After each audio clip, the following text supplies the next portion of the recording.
This is a werewolf romance audiobook, Enemies to Lovers, called The Alpha and His Village Mate, written by Jackie Ketra. Zuri has lived her entire life rooted in the red soil of her African village, raised on discipline, pride, and the unspoken rule that white men bring nothing but trouble. After witnessing the destruction of her closest friend, Vivian, left broken and institutionalized by a foreign tourist, Zuri vowed never to be curious, never to be tempted, and never to trust. Then he arrives. Tall, broad-shouldered, with piercing eyes that seem to see straight through her, Zuri assumes he is nothing more than a foreign drifter, or worse, a gold-seeking tourist hiding behind a polite smile. When he boldly tells her he likes her, she laughs it off, convinced he is just another man looking to use innocence for entertainment. What Zuri doesn't know is that the man standing before her is an Alpha of Wyrmwood Pack in exile. Grayson Anderson fled the United Kingdom after betrayal, loss, and a past that taught him one thing: women are dangerous. Love is weakness, and attachment destroys everything. Running from his pack, his title, and the monster within, he hides in Africa, believing no one there could ever recognize who or what he truly is. But Zuri is different. She doesn't fall at his feet. She doesn't flirt. She doesn't chase. Her calm confidence, sharp tongue, and unbreakable sense of self awaken something Grayson thought was long dead. He doesn't desire her for her beauty, but for her strength. When fate binds them together and Grayson finally claims her, Zuri discovers the terrifying truth. Once an alpha claims you, there is no turning back. And just as she accepts her love for him, a far more dangerous enemy emerges, one who has been hunting the alpha, and now wants his mate. Zuri's point of view. I noticed him the way you notice a thorn on bearskin. Sharp, sudden, impossible to ignore. He stood at the edge of my father's land, where the cassava field met the forest, too tall to be mistaken for one of us, too still to be harmless. The morning sun caught on his skin like it didn't quite know what to do with him, highlighting dark hair that fell into his eyes as if he'd forgotten to care. A foreigner.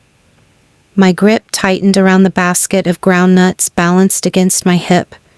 Foreigners didn't come here unless they wanted something. Land, stories, pity, or worse.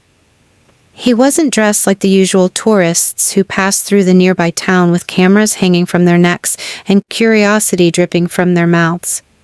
No loud shirts, no careless smiles. He wore dark clothes that looked worn but expensive, boots caked with red soil like he'd been walking for hours. He studied the land the way a man studies exits, like he was preparing to leave, or run. I stopped walking. He didn't move, didn't wave, didn't smile, just looked. Eyes sharp, unreadable, piercing in a way that made my spine straighten without permission. "Zuri," my younger brother called from behind me. "Mama said don't be late." "I'm coming," I replied, never taking my eyes off the stranger. My heart beat faster, not from fear exactly, but from instinct, the kind that whispered when something didn't fit. Foreign men always stood out here, their accents, their clothes, their assumptions. This one stood out because he wasn't trying to belong. I turned away first. Pride demanded it. By the time I reached the house, my mother was already calling out instructions. My father, seated on the wooden bench sharpening his hoe, he looked up when he saw me. "You saw him?" he asked calmly. "Yes," I said. "Who is he?" My father shrugged. "Came yesterday evening, says he's staying at the old lodge by the river. Claims he's here for work." I scoffed before I could stop myself. "They always are." My father's eyes flicked up sharply. "Zuri." "I know," I muttered. "I won't be rude. But I wouldn't be kind either." "Work."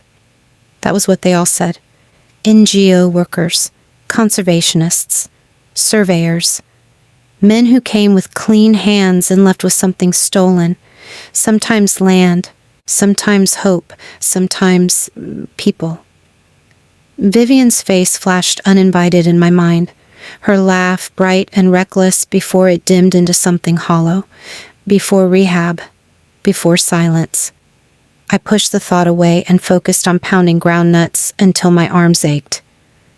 It wasn't until late afternoon that I saw him again.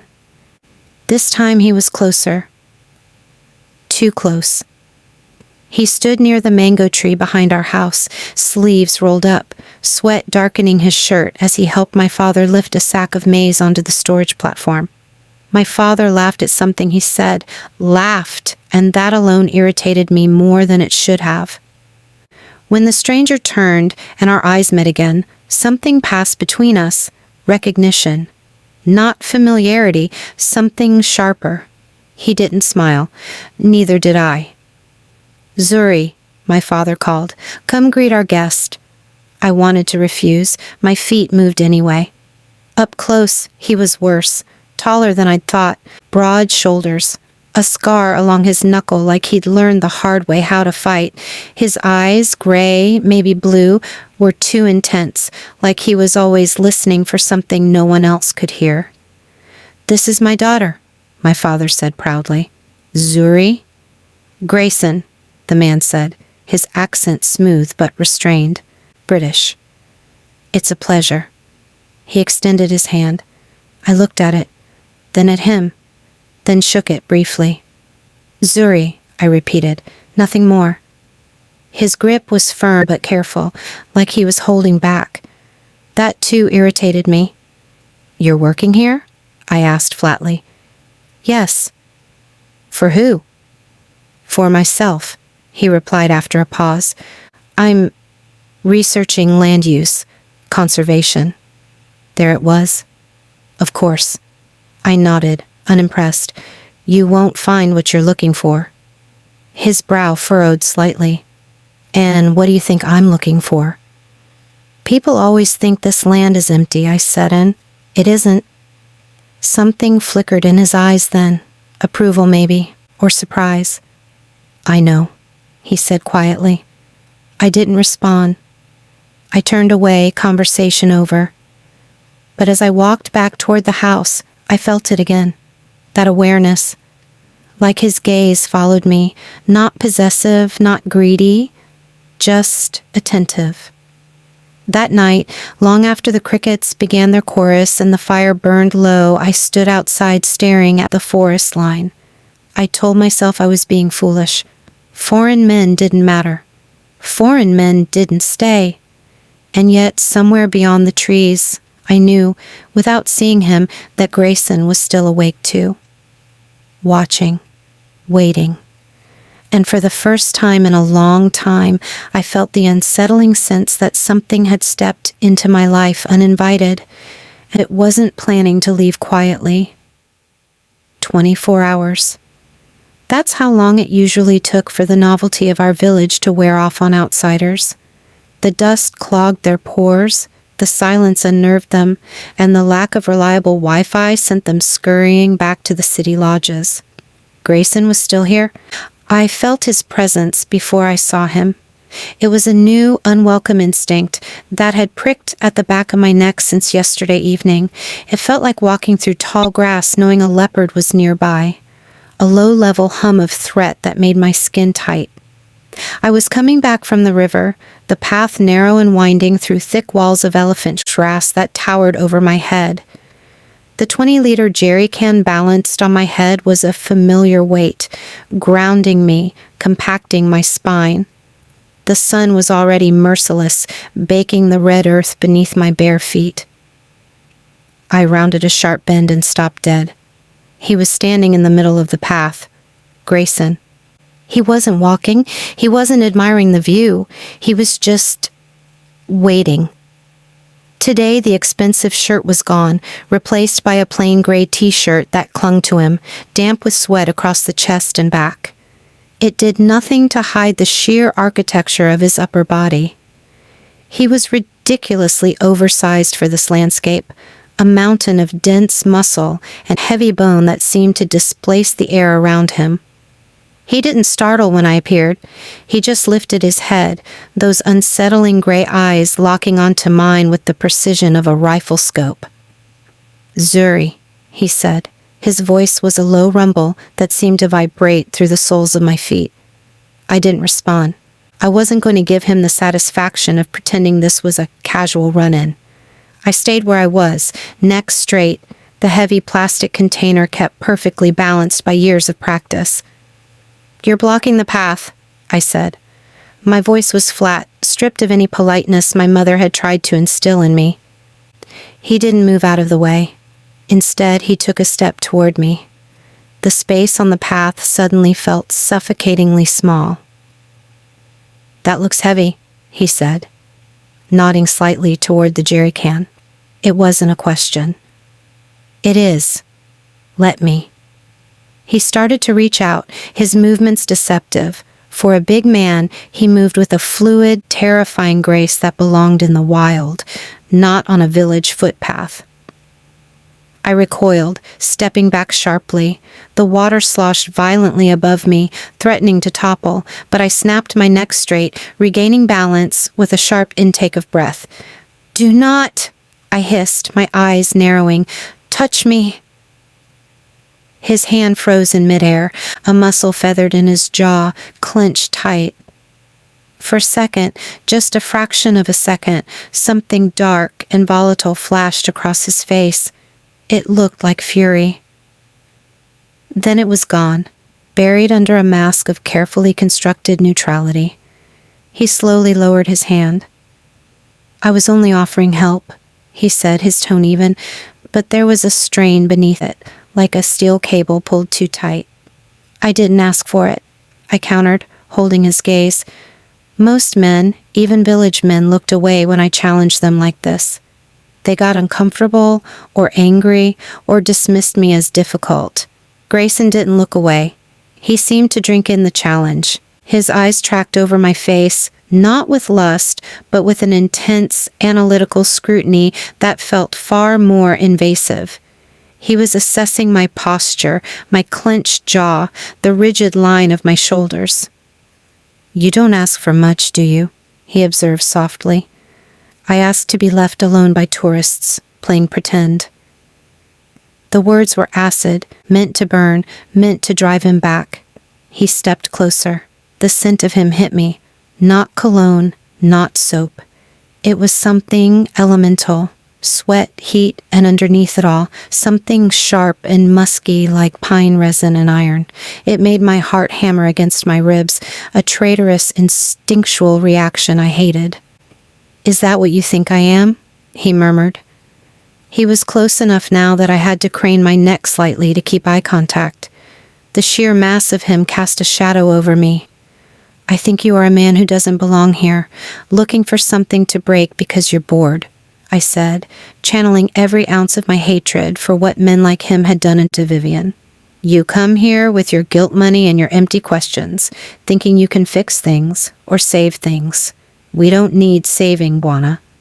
The title was thrown as an insult, dripping with sarcasm. Silence stretched between us, thick and heavy in the midday heat. He stared down at me, and I saw the facade crack again. His nostrils flared and a vein pulsed rapidly in his temple.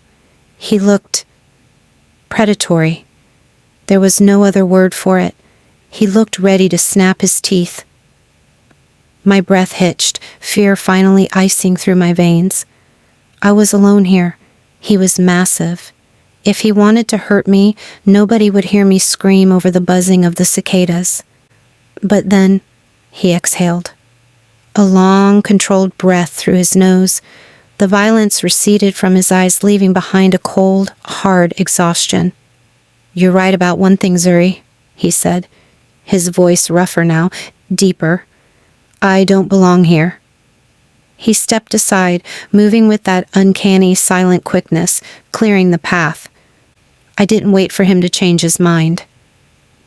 I forced my legs to move, walking past him without flinching, though my entire body was screaming at the proximity. I could feel the heat radiating off his skin as I passed inches from his chest. I kept my back straight, my pace steady, refusing to run. I could feel his eyes on me with every step I took away from him.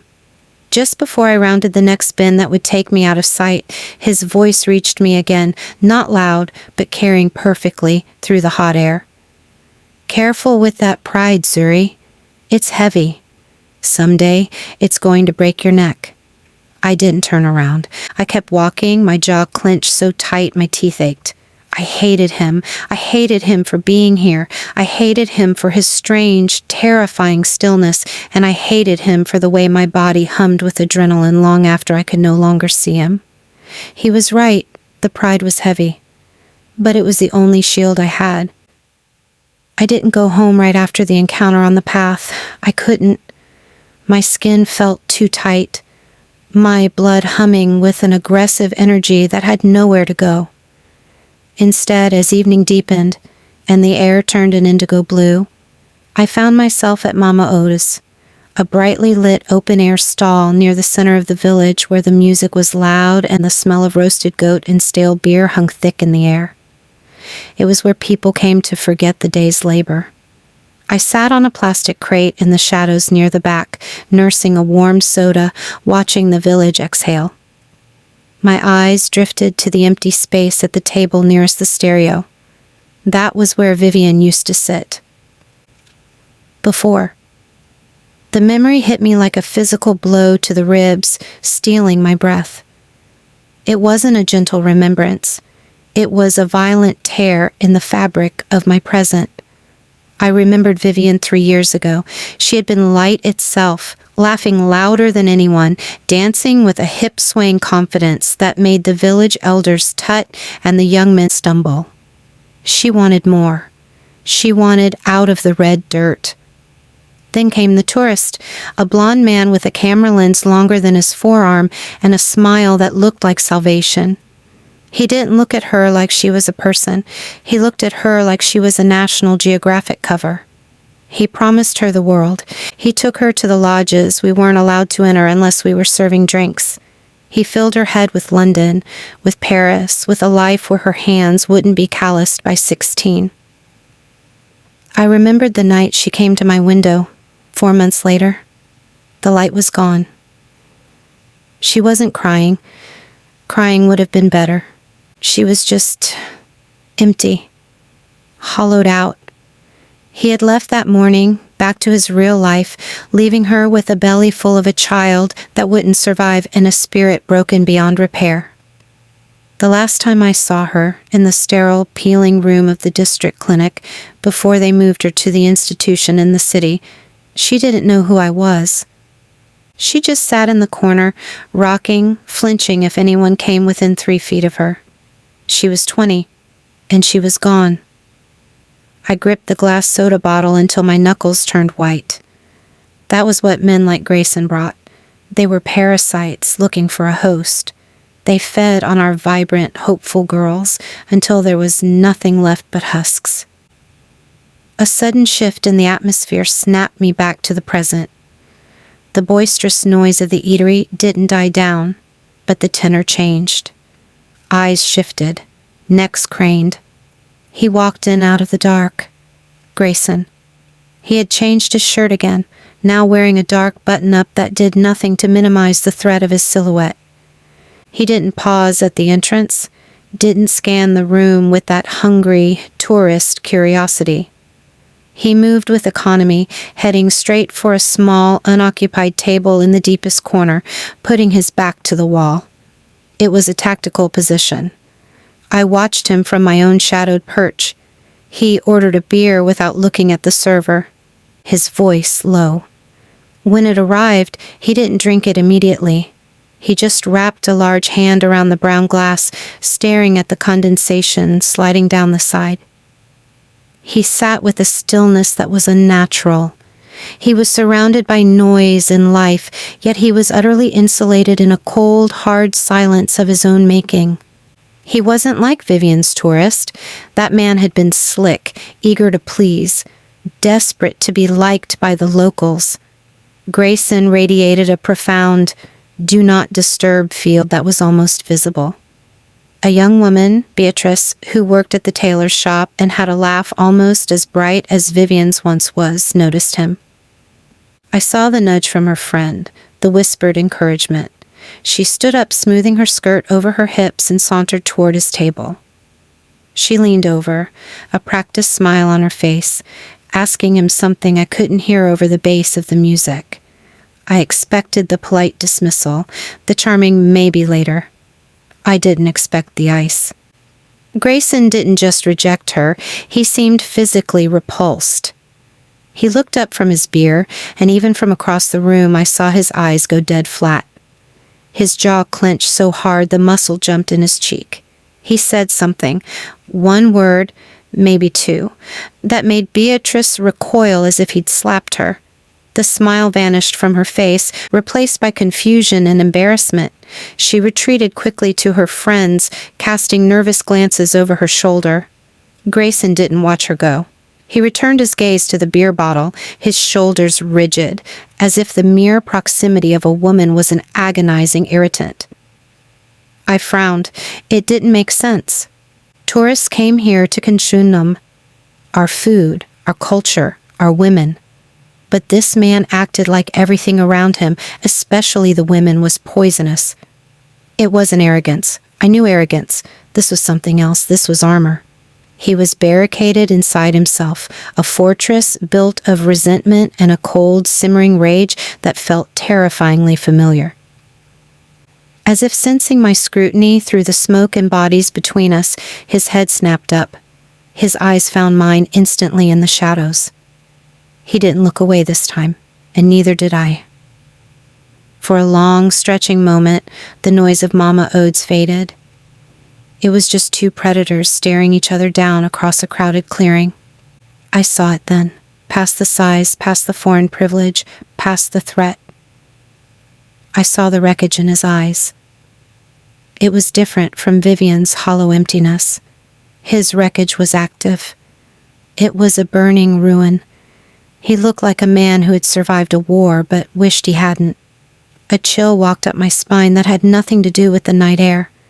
I had spent years building walls to keep men like him out, to protect myself from being broken. But looking at Grayson in that dingy light, I realized with a jolt of terrifying clarity that I didn't need to worry about him breaking me. He was already broken. And a broken thing of that size was infinitely more dangerous than a whole one. 2 days passed. I spent them perfecting the art of looking through Grayson as if he were made of glass. It wasn't easy. He was a gravitational pull in the village, a dense object that warped the space around him. He was there when I carried firewood from the forest edge, watching from the porch of the lodge he was renting. He was there near the borehole, fixing a rusted hinge on the communal pump with a terrifying ease, his forearms straining, thick with veins and slick with sweat. He never waved. He never smiled. He just watched me with that unnerving, dead-level gaze that felt less like flirtation and more like target acquisition. I hated it, and I hated that my eyes sought him out just as often as his sought mine. It was market day, the loudest, most chaotic day of the week. The sun was beginning to dip, painting the dusty air in shades of bruised orange and violent purple. I was walking back towards the farm, a sisal basket heavy with dried fish and tomatoes cutting into my shoulder. The path was crowded with people heading home, a river of noise and movement.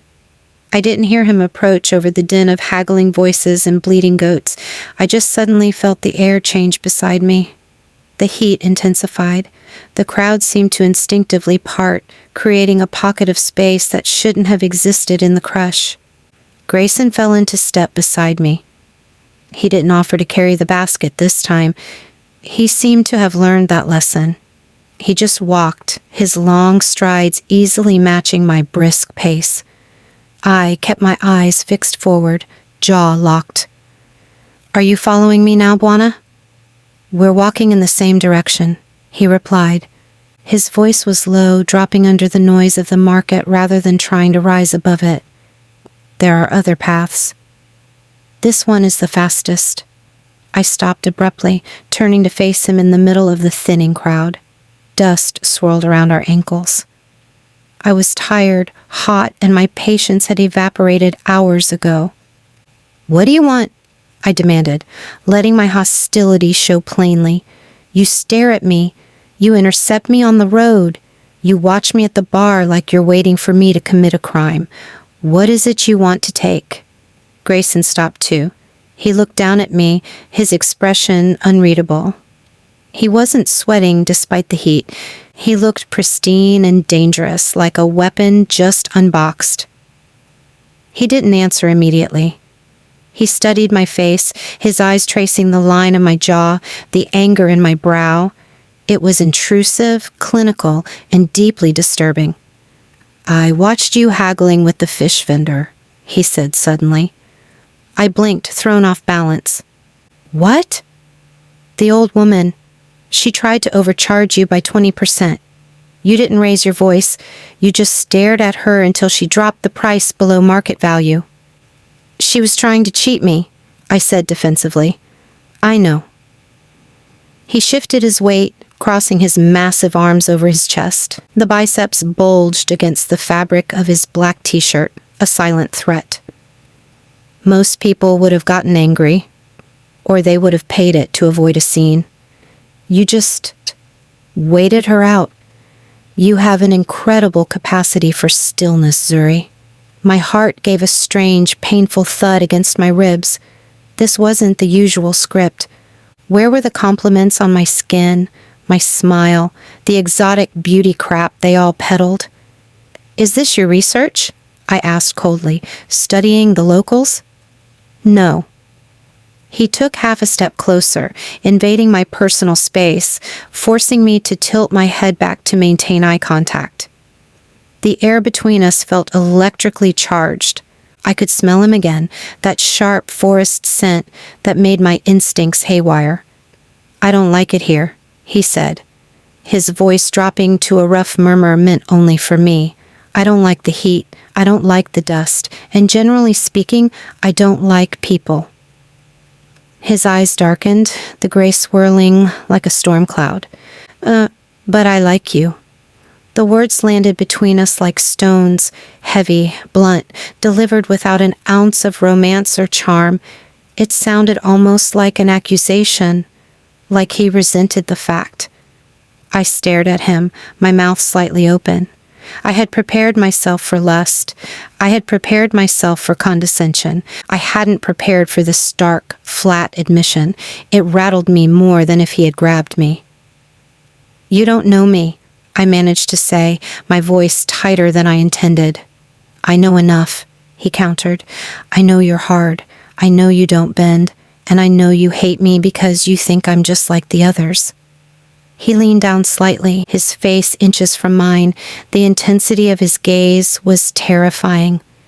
"I assure you, Zuri, I am nothing like the others." Panic clawed at my throat.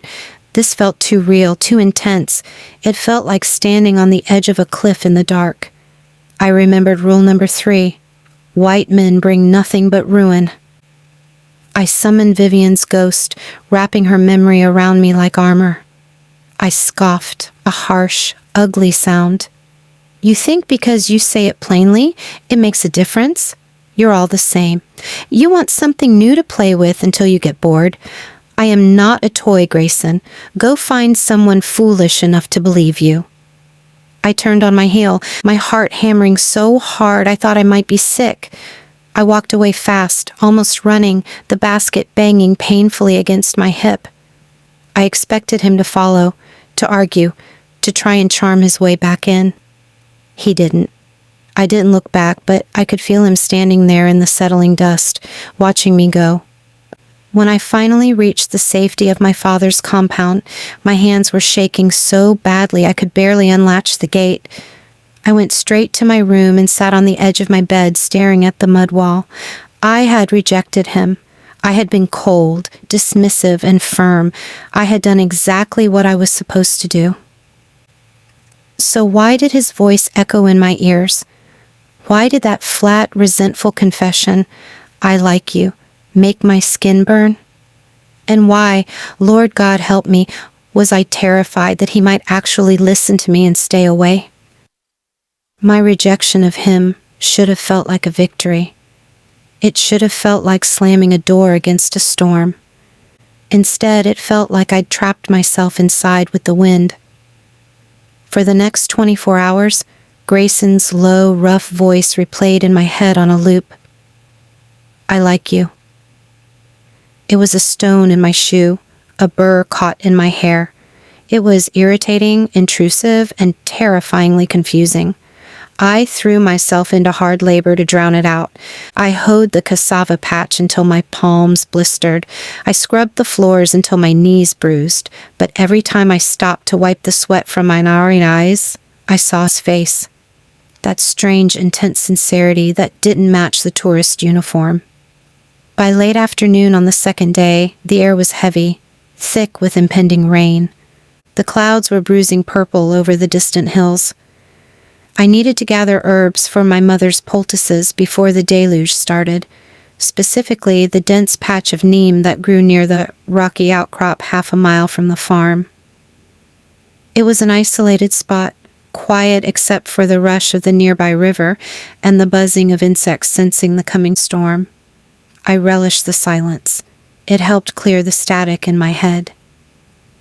I knelt in the tall grass, the smell of crushed earth and pungent leaves filling my nose as I began to cut the stalks. My mind wandered, inevitably, back to the market. Back to the way he'd loomed over me, not with greed, but with that suffocating focus. I assure you, Zuri, I am nothing like the others. A dry rustle in the grass near my hand snapped me back to reality. It wasn't the wind. The sound was too distinct, too rhythmic. Instinct froze my body before my brain even registered the threat. I stopped breathing. My hand, holding the small harvesting knife, hovered in midair. Slowly, agonizingly slowly, I turned my head. 3 feet away, rising from the ochre dust like a nightmare brought to life, was a black-necked spitting cobra. It was massive, easily 5 feet long, its scales the color of wet slate.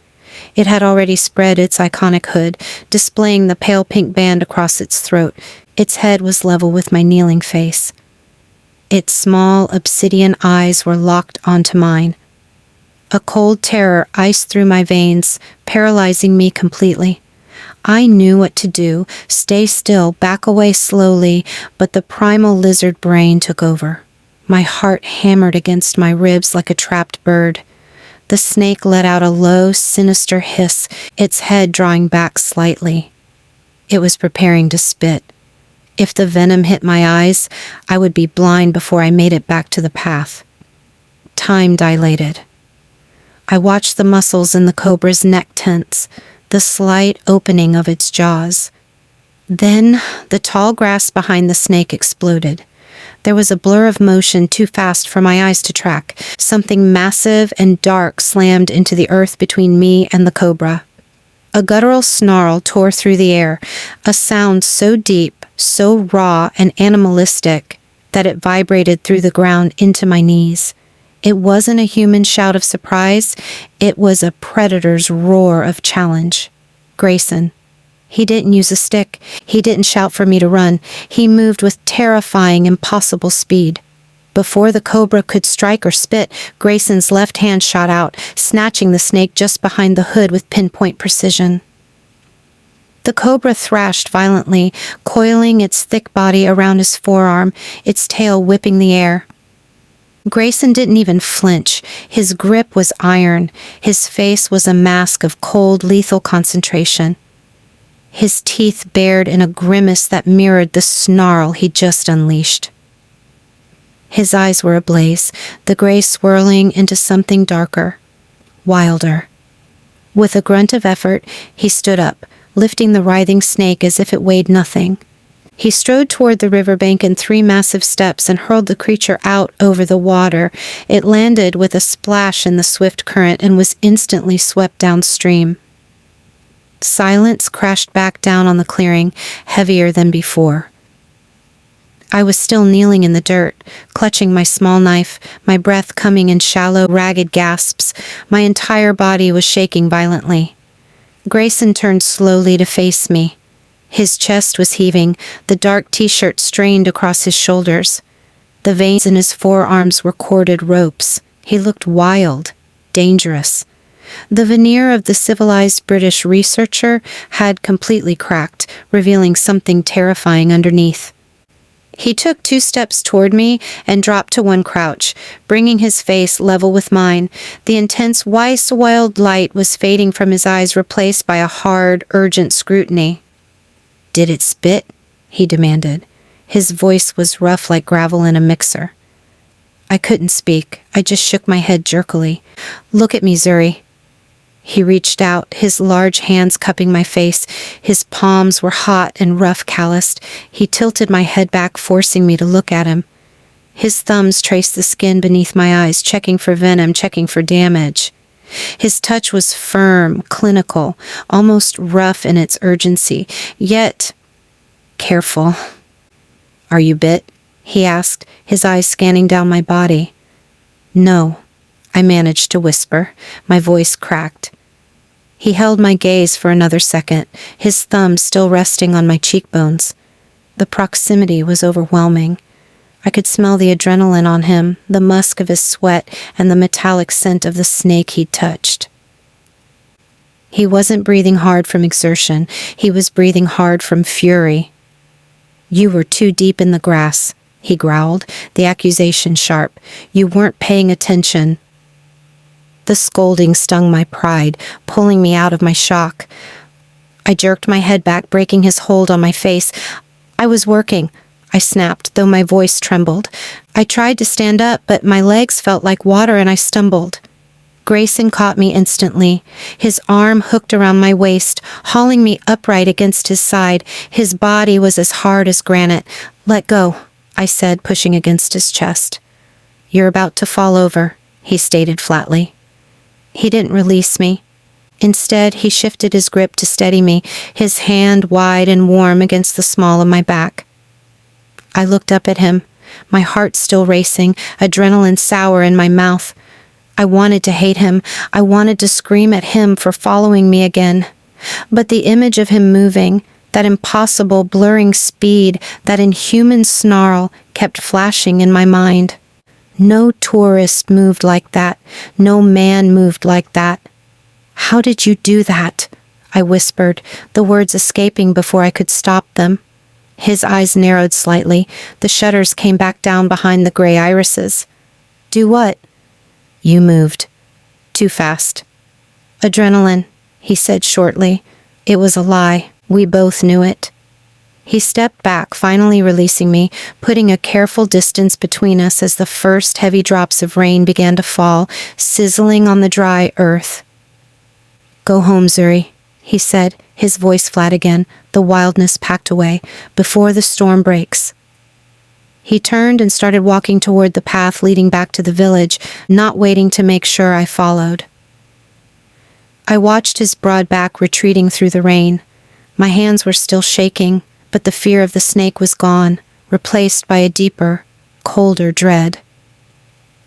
I had told him he was just like the others, a tourist, a user.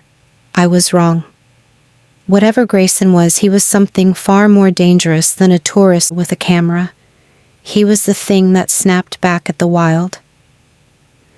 And for the first time since Vivian left, I was truly terrified, not of what he might take from me, but of what he might be.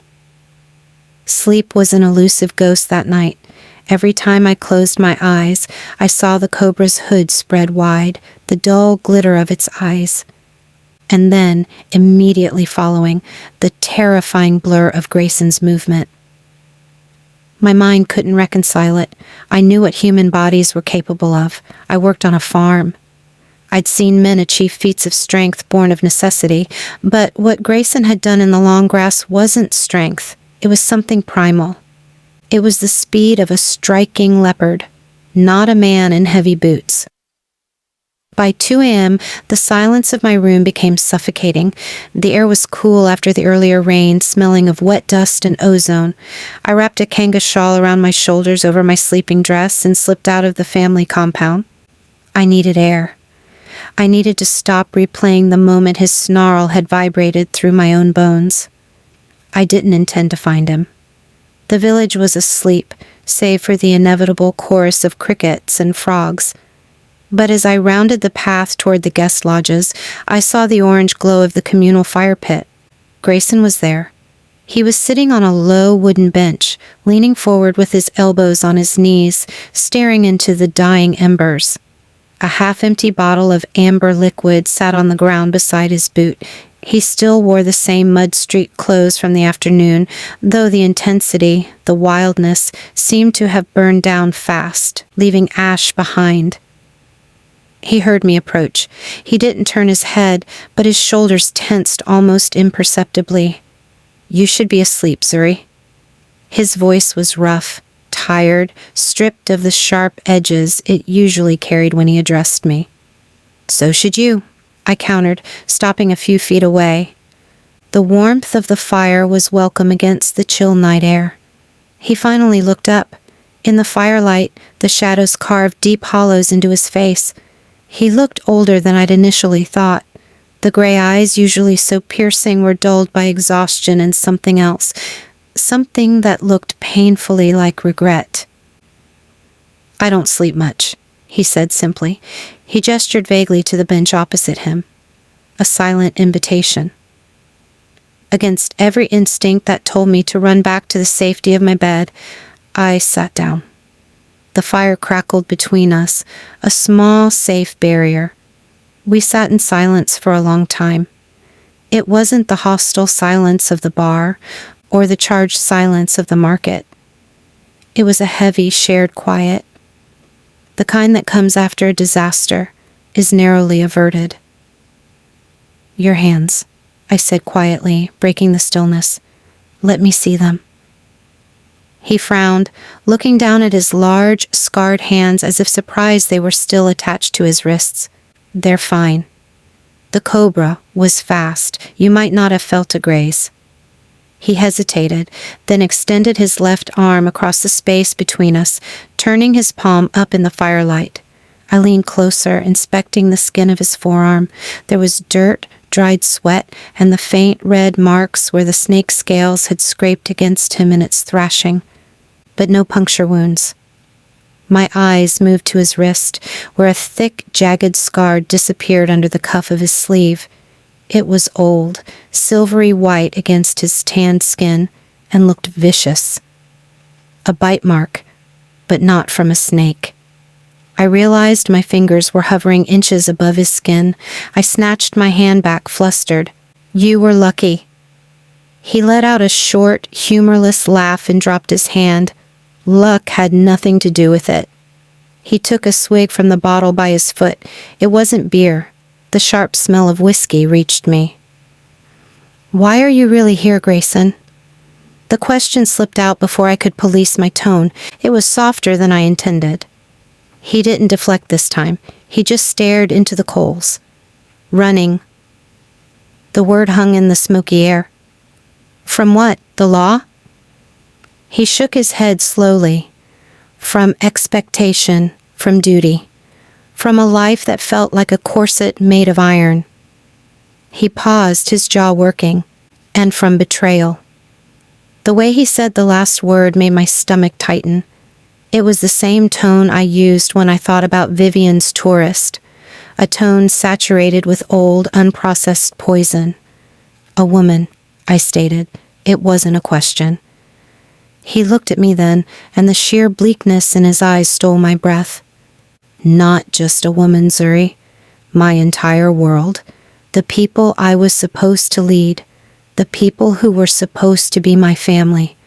They all broke." He leaned back, running a hand through his thick hair.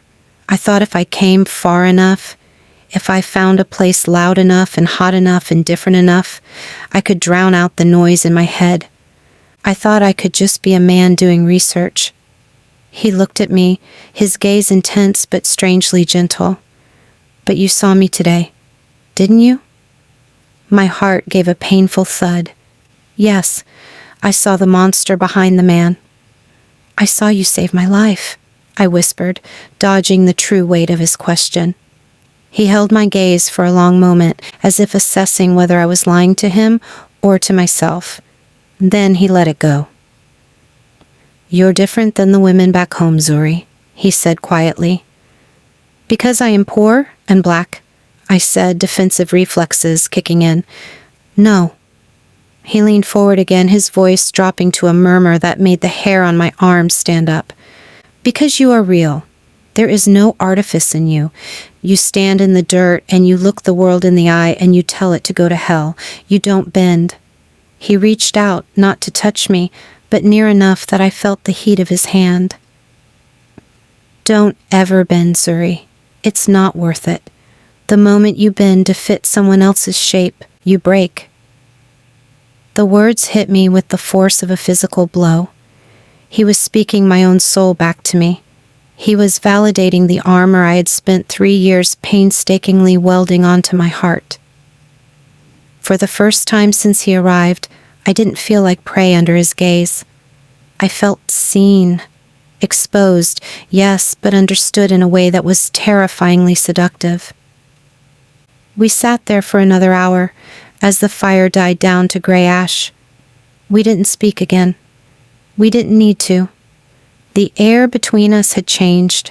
The hostility had softened into something heavier, thicker, and infinitely more dangerous. When I finally stood to leave, my limbs felt stiff. "Good night, Grayson," I murmured. He looked up at me, his eyes reflecting the very last ember. "Be careful walking back, Zuri." It wasn't a threat. It was a genuine concern. I walked back to my room through the dark, my heart beating a slow, heavy rhythm. Nothing had happened. We had just talked by a fire. He hadn't touched me. He hadn't kissed me. But as I lay back down on my cot, staring at the ceiling, I knew everything had shifted. I was no longer afraid he was going to use me and discard me like a tourist toy. I was afraid of the unbearable weight of his sadness and the terrifying realization that I wanted, more than anything, to help him carry it. The softness of the night fire evaporated with the morning sun. When I woke, the air was already thick and oppressive, the brief respite of the rain forgotten. The village felt different today. The usual boisterous morning noises, children shouting, women calling out greetings, the rhythmic thud of mortar and pestle, were muted. There was a tension woven into the heat waves rising from the red dirt paths. I tried to hold on to the feeling of the previous night, the unexpected quiet between Grayson and me. I tried to remember the exhaustion in his eyes instead of the terrifying speed of his arm catching the cobra. It was easier to deal with a broken man than a dangerous one. But the village's unease was contagious. My skin prickled as I walked toward the small cluster of shops at the center of town to buy maize flour. Yeah, people were clustered in tighter groups than usual, their voices low. I saw my father standing near Mama Ode's shop, talking with 2 other village elders, Mr. Karyuki and Old Juma. Their body language was grave. My father's arms were crossed tightly over his chest, a deep furrow between his brows. I slowed my pace, approaching them tangentially, pretending to examine a stack of plastic basins outside the shop. 3 goats, Mr. Karyuki was saying, his voice shaking slightly. Just past the ridge near the old baobab, torn to pieces. Hyenas, my father grunted, though he didn't sound convinced. The drought is making them bold. Old Juma shook his head, spitting onto the dusty ground. No hyena leaves a mess like that, Thomas. Hyenas crush bone. They eat. This was slaughter.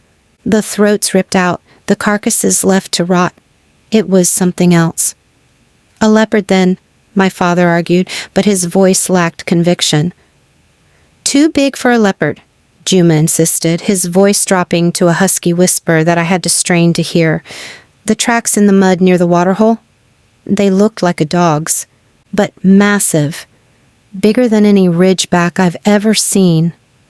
A chill snaked up my spine despite the relentless sun.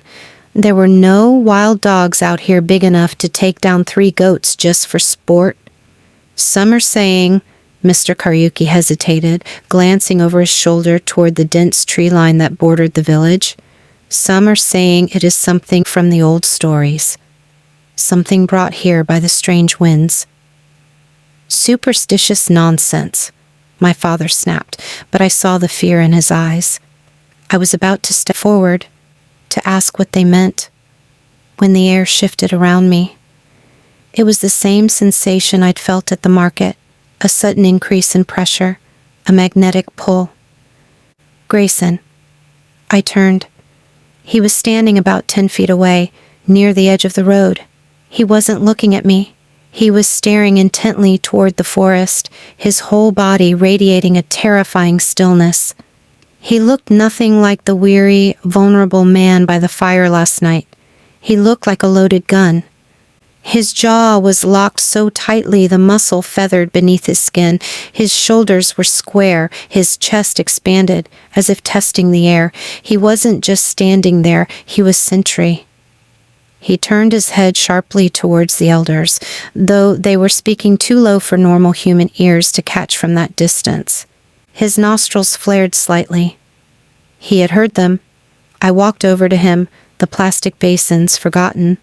As I got closer, I realized he was practically vibrating with tension. The veins in his neck were corded tight. Grayson? I said his name softly, afraid to startle him. His head snapped toward me. For a fraction of a second, the look in his eyes stopped my heart. It was wild, predatory, completely inhuman. The gray irises seemed almost incandescent. Then he blinked, and the mask slammed back into place. The wildness receded, replaced by a rigid, brittle control. Zuri, he acknowledged. His voice was a low rumble in his chest, tighter than I'd ever heard it. Are you all right? I asked, stepping closer, drawn by a strange urge to soothe him. You look... The forest is restless. He cut me off. He didn't look at me. His gaze kept flicking back to the tree line, scanning, searching. You should stay close to the village today. Don't go out to the far fields. It was an order, sharp and authoritative. Why? I challenged, though my voice was unsteady. Because of the goats? The elders think it's just hyenas. He made a derisive sound deep in his throat. It's not hyenas. How would you know? You're a researcher from London. What do you know about our bush? He finally turned his full attention to me. The intensity of his stare was overwhelming. He stepped closer, invading my space, placing himself between me and the direction of the forest. I know what predators sound like, Zuri, and I know what fear smells like. This whole village reeks of it right now. He reached out, his hand hovering near my shoulder before he pulled it back, clenched into a fist at his side. The restraint in the movement was palpable. He wanted to touch me, to pull me closer, but he was fighting himself. Just stay inside the perimeter, he growled, the British accent buried under layers of rough gravel. Please. I stared up at him, confusion warring with a strange, fluttering warmth in my belly at his protectiveness. Then I remembered the fire. I remembered him talking about betrayal, about running, about his world breaking.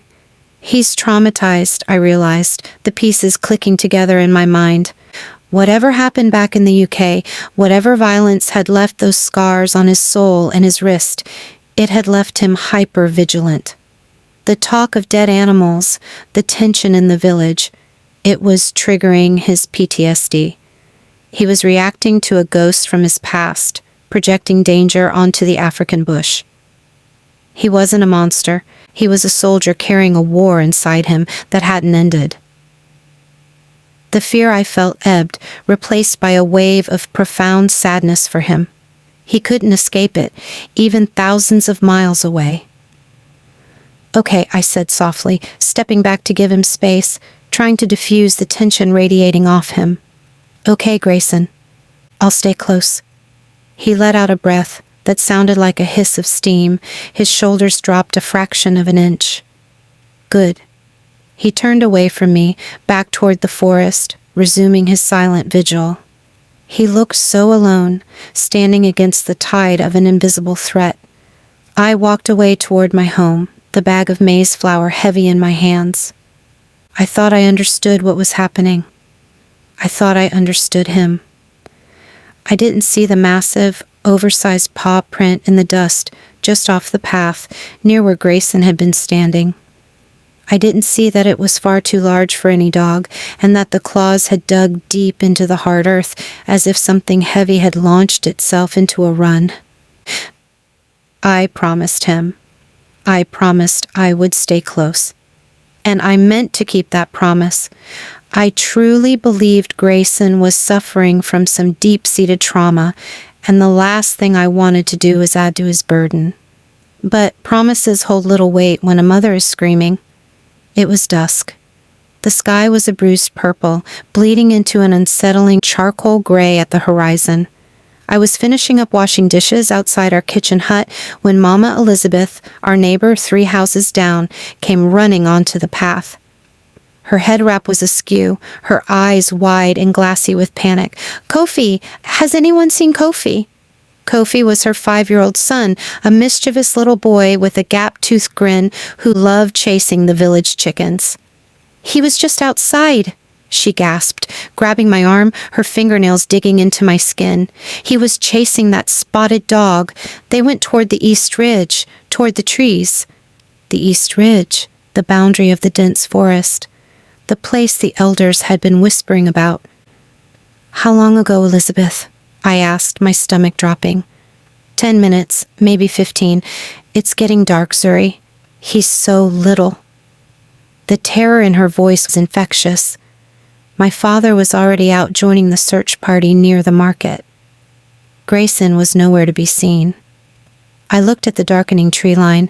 It was a wall of shadow, imposing and silent. Every instinct screamed at me to stay put, to wait for the men, but 15 minutes for a 5-year-old in the bush at dusk was an eternity. "Stay here," I told her, grabbing a heavy flashlight from the hook by the door. "I'll just go to the edge. I'll call for him." I didn't wait for her to argue. I ran. I jogged past the last few houses, my boots thudding on the hard-packed earth.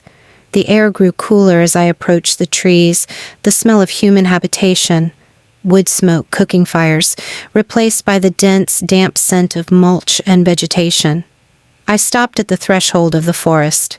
It felt different tonight. Usually, dusk was loud with crickets and tree frogs. Tonight, the silence was heavy, almost pressurized. It felt like a held breath before a scream. "Kofi!"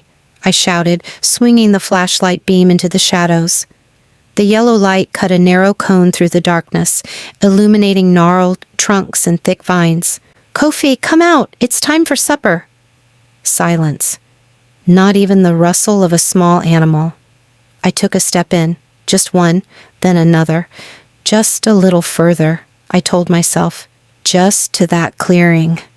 I moved deeper than I intended. The canopy grew thicker above me, blocking out the last of the twilight, plunging the world into near total blackness outside the flashlight's beam. I stopped again to call his name. "Ko..." A sound cut me off. It wasn't a child. It was a low, vibrating thrum that seemed to come from the ground beneath my feet. A growl, but deeper than any lion I had ever heard on the plains.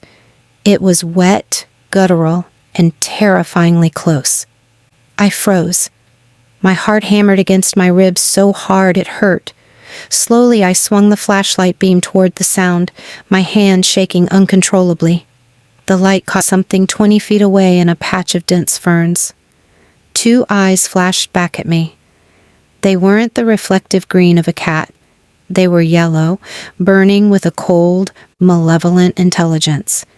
And they were too high off the ground. The creature stepped out of the ferns. My brain refused to process what I was seeing. It was massive. Shaggy dark fur, shoulders packed with rolling muscle that stood taller than my waist. It resembled a wolf, but it was wrong. Too big, its proportions distorted into something nightmare-induced. Its muzzle was wrinkled in a snarl, revealing teeth that glinted white in the flashlight beam. It wasn't scared of the light, it was stalking me. The smell hit me then, rank, musky, like copper and rotten meat. Panic seized me. I turned to run, but my boot caught on an exposed root. I crashed to the ground, the flashlight rolling away, its beam spinning dizzily across the canopy before settling on a patch of dirt. "Behind me!" the creature roared. It was a sound of pure aggression. I heard the heavy thud of paws hitting the earth, closing the distance fast. I curled into a ball, covering my head, bracing for the teeth, for the pain. Grayson was right. The thought flashed through my mind before terror drowned everything else out. The impact never came. Instead, something else erupted from the darkness to my left, a blur of motion, larger, heavier, faster than the thing hunting me. It collided with the creature midair just feet from where I lay. The sound of the impact was sickening, a wet crunch of bone and muscle meeting at impossible speed. The air exploded with noise, snarls that tore at the night, sounds so vicious and primal they didn't belong on this earth. I heard the tearing of flesh, heavy bodies slamming against trees, the snapping of thick branches. It was a brawl of monsters in the dark. I didn't dare look up. I pressed my face into the damp earth, shaking violently, dirt gritting between my teeth. And then, as quickly as it started, it ended. A high-pitched yelp of pain, the sound of something heavy crashing through the underbrush away from me, and then silence. Heavy, panting silence. I lay there for what felt like hours, though it was probably only seconds. The coppery smell of fresh blood was overwhelming now. Footsteps approached, not 4 paws, 2 feet. They were uneven, heavy. I scrambled backward on my hands and knees, grabbing the flashlight and swinging it wildly toward the sound as I tried to stand up. "Zuri, stop, it's me." The beam landed on a man standing about 10 feet away, leaning heavily against a tree. It wasn't Grayson. It was Lucian. The quiet, watchful man who had arrived with Grayson. The one who always stood in his shadow observing everything with those strange, pale eyes. He looked like he'd been through a thresher. His shirt was shredded at the shoulder, soaked dark with blood that was actively dripping down his arm. There was a nasty gash across his forehead, bleeding into his eye. He was breathing in shallow, ragged gasps, his face pale and slick with sweat. My mind reeled, trying to connect the dots. The monster, the fight, Lucian. Lucian? My voice was a strangled squeak. What? Oh, what happened? What was that thing? He grimaced, pressing a hand to his bleeding shoulder. He didn't look at me. His eyes were darting around the darkness, scanning the perimeter intently. "Wild dogs," he choked out. The lie was so thin it was almost insulting. A pack of them, big ones. "That wasn't a dog," I whispered, horrified. "I saw it. It was huge." "It was dark, Zuri. Fear plays tricks." His voice was sharp, brooking no argument, though he winced in pain as he straightened up. "We need to go. Now." "But you're bleeding. You're hurt badly." I stepped toward him to help. He recoiled violently, holding up a hand to stop me. "I'm fine. Don't touch me." His eyes finally locked onto mine. They were wide, the pupils blown so large the irises were almost invisible. He looked terrified, not of the thing in the woods, of me, or perhaps of himself. "Where is Grayson?" I demanded, a new fear clutching my heart. Lucian didn't answer. He just jerked his head toward the village. "Move, Zuri, before it comes back." He staggered forward, grabbing my arm with his uninjured hand. His grip was shockingly strong, bordering on painful, as he practically dragged me back toward the safety of the lights. My mind was spinning, adrenaline sour in my mouth. I knew what I had heard. I knew what I had smelled. And I knew Lucian was lying. Lucian practically threw me back into the perimeter of the village lights. My knees buckled as soon as his grip released my arm, the adrenaline that had fueled my flight turning to water in my veins. I stumbled, catching myself on a fence post, gasping for air that still tasted like copper and fear. Lucian didn't stop. He was hunched over, clutching his bleeding shoulder, stumbling towards the guest lodges with a desperate urgency. Zuri! Grayson materialized from the shadows between the huts. He wasn't coming from the forest. He was coming from the direction of his lodge.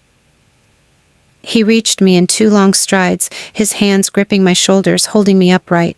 His intensity was terrifying. His eyes scanned my face, my arms checking for blood that wasn't mine. Are you hurt? Did it touch you? His voice was raw, a frantic demand. I flinched violently at his touch, pulling away until my back hit the fence post. I stared at him. He was wearing fresh clothes, a clean t-shirt and dark trousers. But his hair was damp with sweat, sticking to his forehead. His chest was heaving, as if he'd just run 10 miles. And underneath the scent of soap, I smelled it. The forest, the musk of crushed vegetation, and the faint, undeniable tang of the same coppery blood that soaked Lucian's shirt. Where were you? My voice was a whisper, hoarse from the scream I'd swallowed in the woods. He froze. The frantic energy seemed to hit a wall. I was at the lodge. I heard Lucian shout. A lie.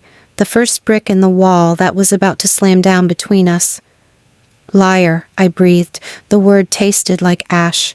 You weren't at the lodge. I would have seen you. He stepped closer again, lowering his voice, trying to project calm. Zuri, you're in shock.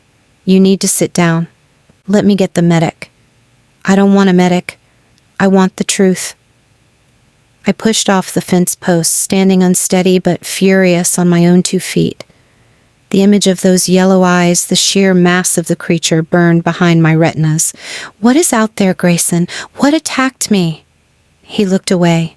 For the first time since I'd met him, this man who stared down cobras and challenged elders couldn't look me in the eye. His jaw worked, the muscle feathering beneath the skin. Lucian told you, he said flatly, looking over my shoulder towards the dark tree line. Wild dogs, a rogue pack. They're aggressive this time of year because of the drought. My heart cracked. It was a physical sensation, a sharp, cold fracture in the center of my chest. It was the same lie.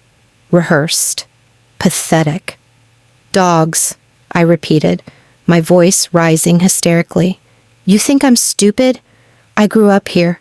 I know what a dog looks like. That thing was bigger than a man. It roared, Grayson. Dogs don't roar. He finally looked back at me. His gray eyes were tormented, swimming with emotions I couldn't decipher. Guilt, anger, and something that looked painfully like pleading. It was dark, Zuri. Fear distorts things. Shadows make things look bigger. And what about the other one? I stepped closer, jabbing a finger towards his chest, ignoring the heat radiating from him. The one that hit it, the one that saved me. Was that a dog too? A friendly neighborhood giant dog? His breath hitched. The lie was crumbling, but he held on to it with desperation. I don't know what you mean. Lucien scared them off. He got hurt doing it.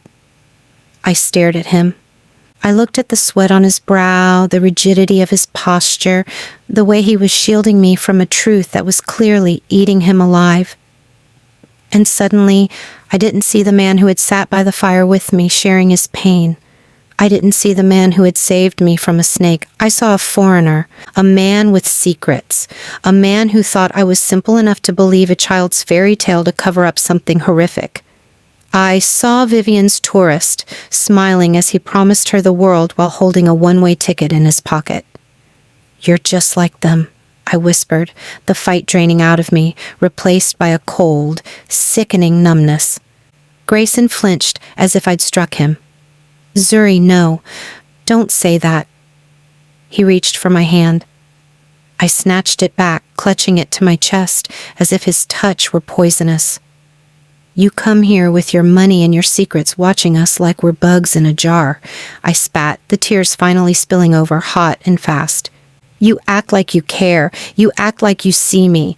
But the moment it gets real, the moment I need the truth, you treat me like a child to be managed. I am trying to protect you, he roared, his control snapping. The volume made me jump back. By lying to me, I yelled back. That's not protection, Grayson. That's manipulation. And I am done being manipulated by men who think they own the truth. I backed away from him. Every step felt heavy, final. Zuri, please, wait. He took a step toward me, his hand outstretched. Don't, I warned, my voice shaking.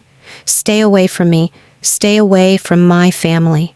I was right about you the first day. You don't belong here. I turned and ran. I ran past the staring neighbors who were emerging from their huts, drawn by the shouting. I ran all the way back to my father's compound, into the small, stifling safety of my room. I slammed the door and collapsed onto my cot, burying my face in the pillow to muffle the sobs that tore through my chest. I wasn't crying because a monster had almost killed me. I was crying because the man I was starting to trust had looked me in the eye and lied, proving that the armor I wore around my heart should never, ever have been taken off. Grayson's point of view.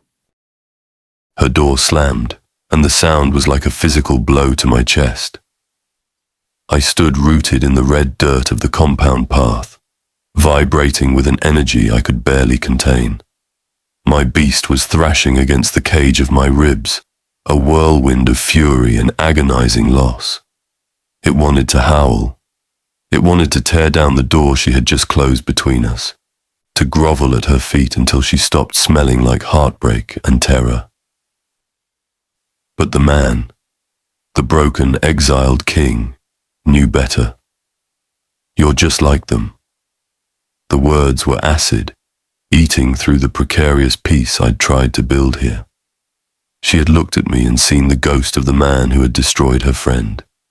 She had seen a user, a liar, a tourist collecting experiences before discarding them. If she had taken a knife to my throat, it would have hurt less. I had come here to escape the politics, the betrayal, the endless maneuvering of the courts in London. I wanted simplicity. I wanted to be just a man, not an alpha carrying the weight of a decimated pack. And for a few flickering moments by firelight, Zuri had made me believe that was possible. Now the scent of her tears hung heavy in the humid night air, overpowering the metallic tang of blood drifting from my own lodge. Blood, Lucian.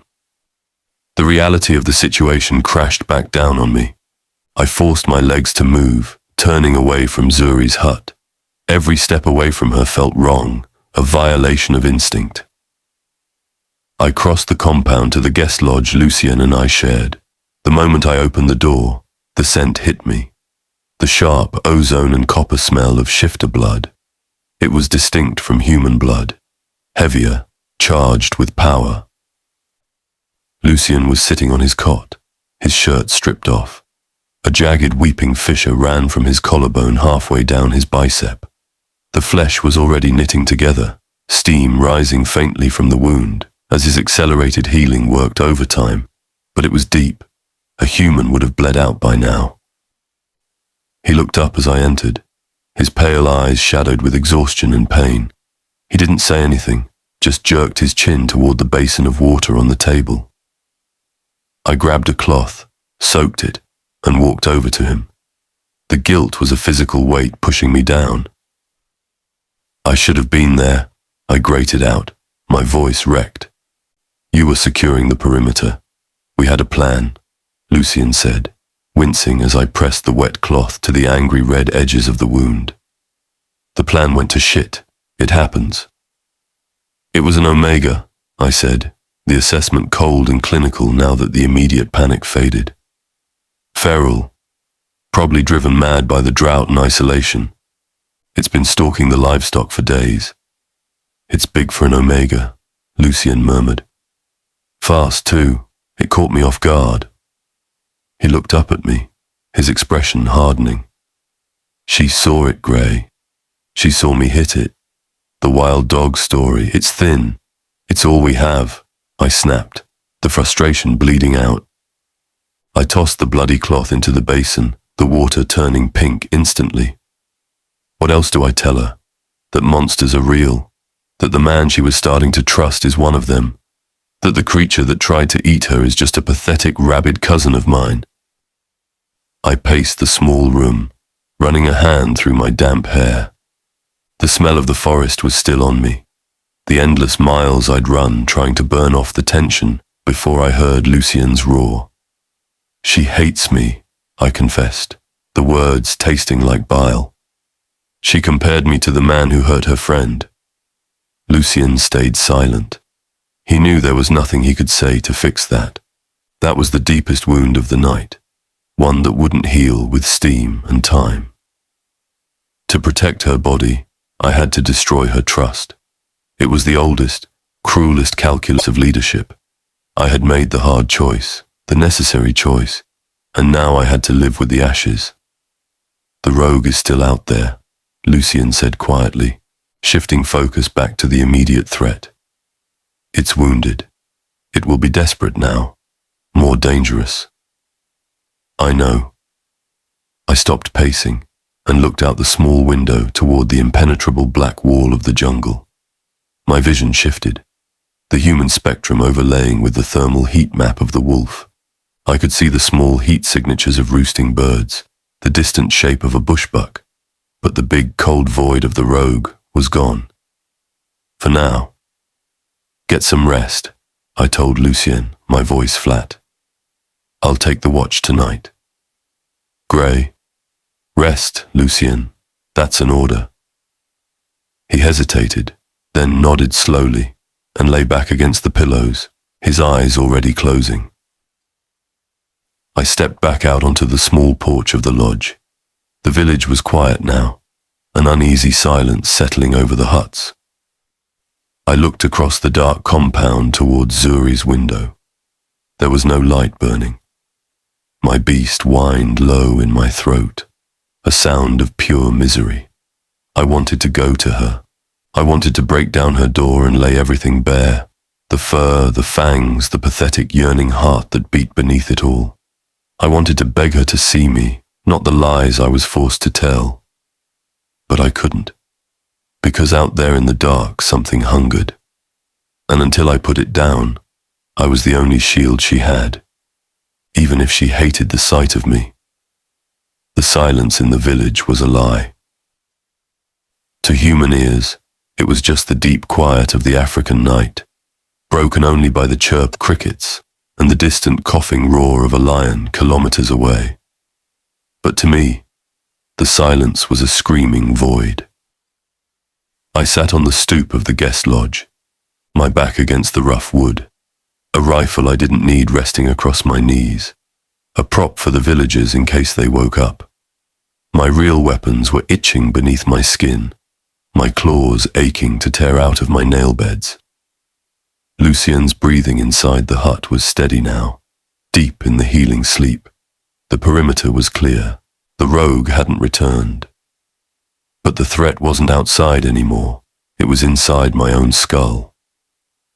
It started an hour after Zuri had slammed her door, an hour after her scent had turned from warm sunshine to sour devastation. It began as a pressure behind my eyes, a dull throb at the base of my skull that I attributed to the sheer exhaustion of maintaining this charade. Then the whispering started. It wasn't auditory. It didn't come through my ears.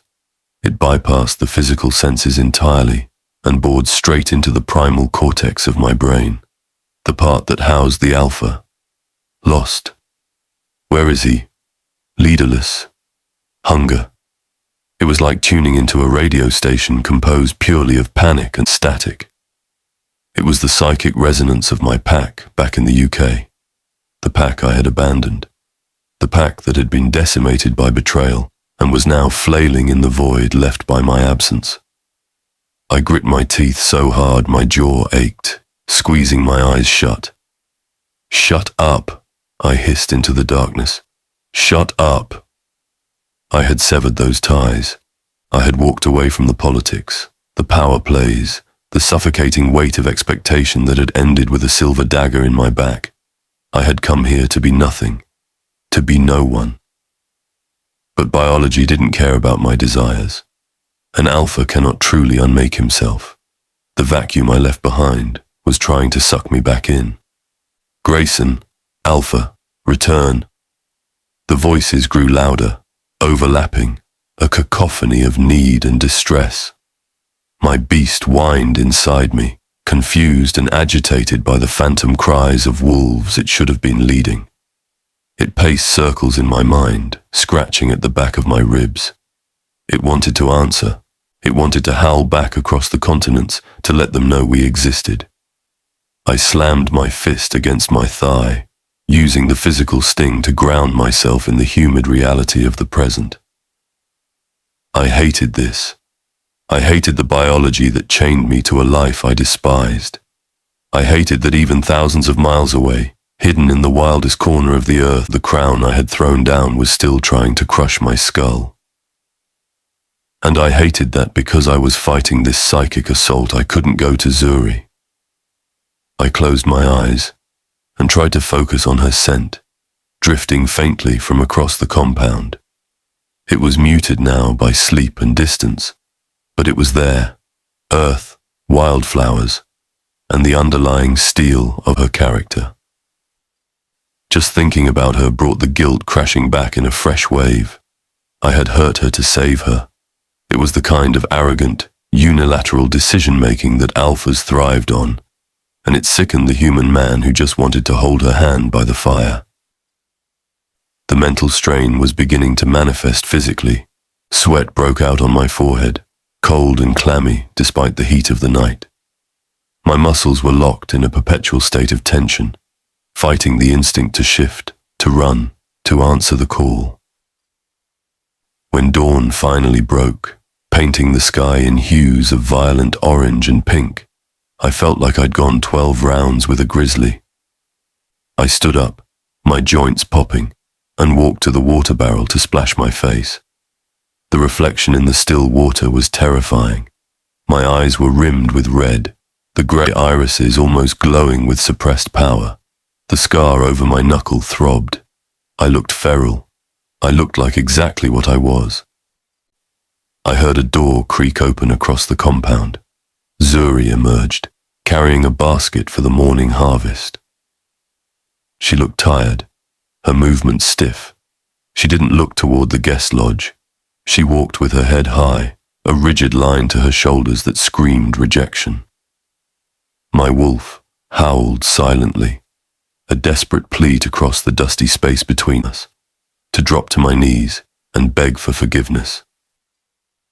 But the call in my head spiked, a sharp spike of static pain that nearly buckled my knees. Alpha, need. I grabbed the edge of the water barrel, my knuckles turning white, fighting for control.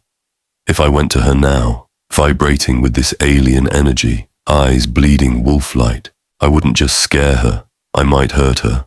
The restraint required to keep the human mask in place was taking everything I had. So I turned away. I saw her pause out of the corner of my eye. I felt her gaze hit my back, a heavy, accusing weight.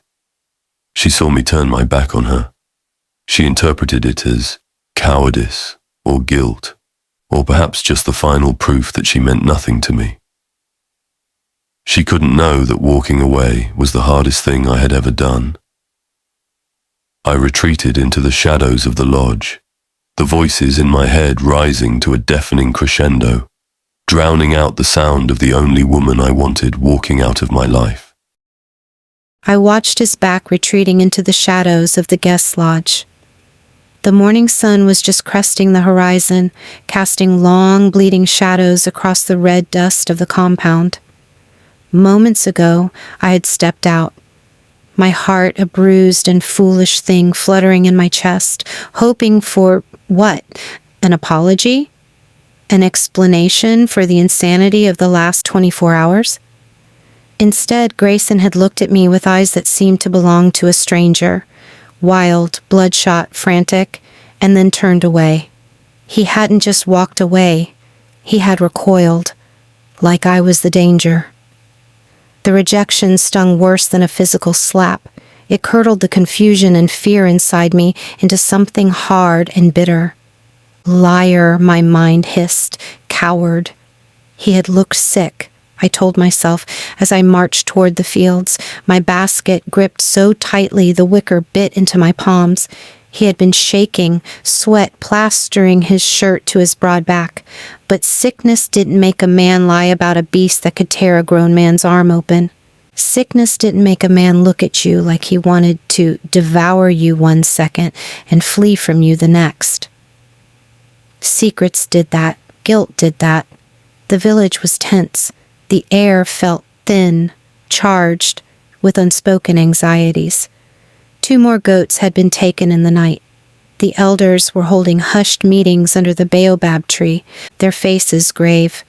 The wild dog theory was wearing thin, even for them. I worked the soil mechanically. The rhythmic swing of the hoe usually a comfort, a grounding force. Today, it offered no peace. Every time I closed my eyes, I saw Lucien's shredded arm. I saw the impossible speed of the thing in the forest, and I heard Grayson's voice, flat and dead, telling me it was just a dog. He was gaslighting me. The realization made my stomach churn. By midday, the need for answers was a physical ache crushing my lungs. I couldn't ask Grayson. I couldn't trust the words that came out of his beautiful, lying mouth. I needed to know the root of the rot. I needed to know about Vivian. I left the fields early, ignoring my father's questioning glance, and headed to the edge of the village, where the forest began to creep back in. Mama Ode's hut stood there, smelling of wood smoke and drying herbs. She was the oldest among us, the keeper of histories the village preferred to forget. She was sitting on a mat outside her door, shelling ground nuts, her eyes cloudy with age but terrifyingly sharp as I approached. "The farmer's daughter leaves her crops early," she croaked, not looking up. "Trouble in the heart, Zuri?" "Trouble in the head, Mama," I said, sitting on the low stool opposite her. "I need to know about Vivian, the real story, not the one we tell children." Mama Ode's hands paused. She looked up, her gaze piercing. "The past is a heavy stone to turn over, child. Why now?" "Because I think history is trying to repeat itself," I whispered, the admission terrified. Mama Ode sighed, a sound like wind through dry leaves. "Vivian, yes, she was bright, like a sunflower, until the Englishman came, Brandon." Hearing his name made my skin crawl. What happened? "He was charming, too charming, like honey laced with poison," Mama Ode recounted, her voice dropping low. "He watched her the way a leopard watches a gazelle. He isolated her, made her feel like the village, her family, even you didn't understand her the way he did. Their love was a secret thing, grown in the dark." My breath hitched. Secret. Like late-night talks by a fire, like hidden glances across a crowded market. "He was intense," Mama Ode continued, her eyes narrowing at the memory. "Always on edge. He had a temper that he kept leashed, but you could feel it vibrating off him. He wouldn't let other men near her. Possessive. A chill snakes up my spine despite the afternoon heat. I thought of Grayson snarling at the cobra, moving faster than humanly possible. I thought of the way he watched the forest line as if guarding territory. "And then," I pressed, my voice trembling, "then he broke her." Mama Ode cracked a nut loudly. "He left in the night, no word, no reason, just gone back to his world. And Vivian, she didn't just grieve, she shattered." Mama Ode leaned in close, the smell of bitter roots on her breath. "It wasn't normal sadness, Zuri. When we found her, she was clawing at her own skin, She was screaming at things we couldn't see. She kept saying he promised, that he was coming back, that she heard him calling her in her head. She lost her mind because the break was too violent for her soul to handle. I sat frozen. The air in my lungs turned to ice. She heard him calling her in her head. I thought of Grayson this morning, the frantic look in his eyes, the way he clutched his head sometimes when he thought no one was looking. I thought of the distance growing between us, the wall he was building brick by brick with lies and evasions.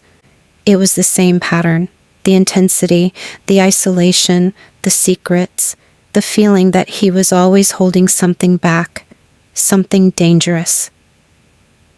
Grayson wasn't just a damaged man running from his past. He was Brandon all over again. He was a tourist, playing a dangerous game with a local girl, and when he was done, when the game got too real or too boring, he would vanish. And he would leave me broken. The wild dog wasn't the only monster in this village.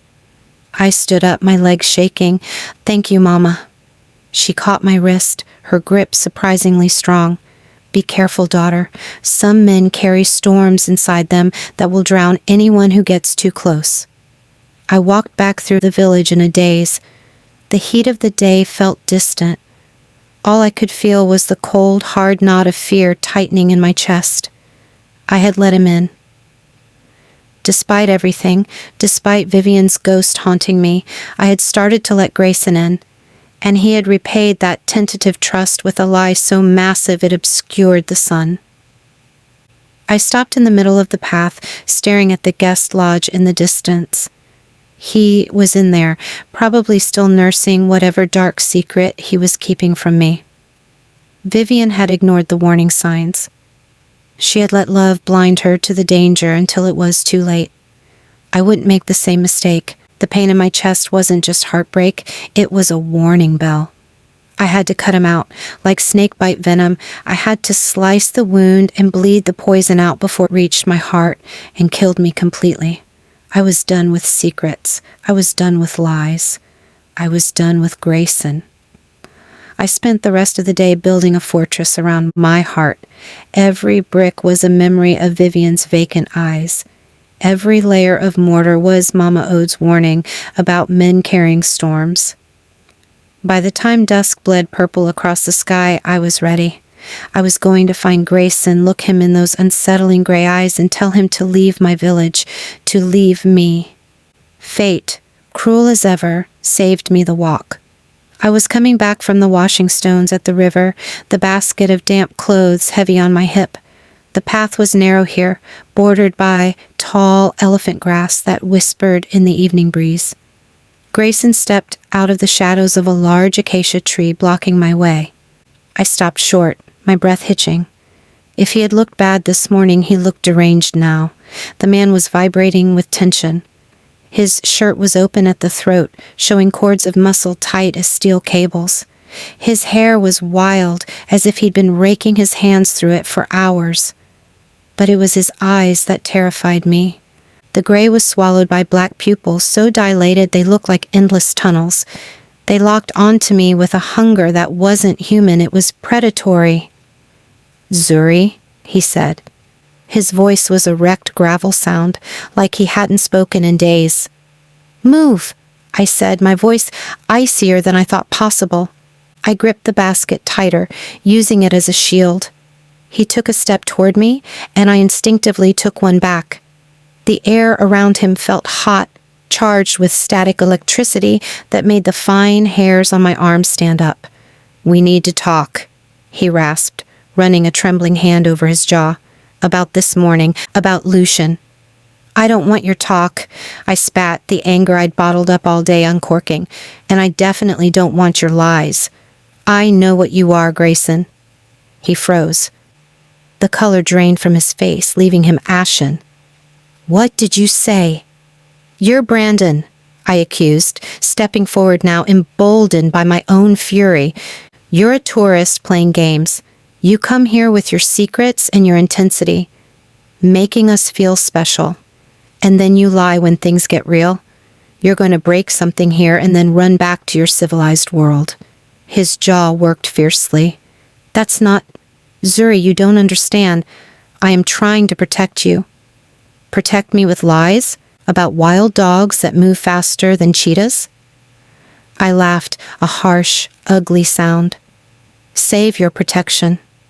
I want you gone. I tried to push past him, my shoulder slamming against his chest. It was like hitting a rock wall. He didn't budge. Instead, he grabbed my upper arms.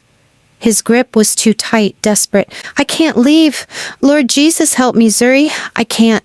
Let go of me. I struggled against him, dropping the basket. Wet clothes spilled onto the dusty path. I looked up to scream at him, and the sound died in my throat. His face was inches from mine. The torment in his eyes was raw, agonizing. He wasn't looking at me like a tourist looking at a souvenir. He was looking at me like a drowning man looking at air. The air between us crackled. The anger in my veins turned molten, shifting into something terrifyingly different. "Grayson, stop," I whispered, but I wasn't fighting anymore. "Tell me to stop," he growled, his breath hot against my lips. A low, vibrating rumble started in his chest that I could feel through my own skin. "Tell me you don't feel this pull. Tell me to stop, and I swear I will." I opened my mouth to tell him to go to hell. Instead, a small, needy sound escaped my throat. That was all it took. The leash snapped. He slammed his mouth down onto mine. It wasn't a gentle kiss. It wasn't tentative. It was a collision. It was starvation meeting a feast. I gasped against his mouth, and he used the opening to deepen the kiss, his tongue sweeping into my mouth with devastating confidence. He tasted like wilderness and raw, unchecked power. My brain was screaming danger, danger, danger, but my body was traitorous. I melted against him. My hands, which should have been pushing him away, clawed into his shirt, pulling him closer. It was overwhelming. It was the most intense physical sensation of my life. He kissed me like he wanted to absorb me, to own the very breath in my lungs. He groaned, a guttural animal sound, and spun us around until my back was pressed against the rough bark of the acacia tree. His body was hard, unyielding, pressing against mine, making me painfully aware of his desire. His hand swept down my back to my waist, gripping me with bruising force. Then, the kiss changed. It grew frantic, too rough. He broke away from my mouth and buried his face in the crook of my neck, inhaling deeply, desperately. A low snarl ripped from his throat, loud and terrifying in the quiet evening. His teeth grazed the sensitive skin where my neck met my shoulder.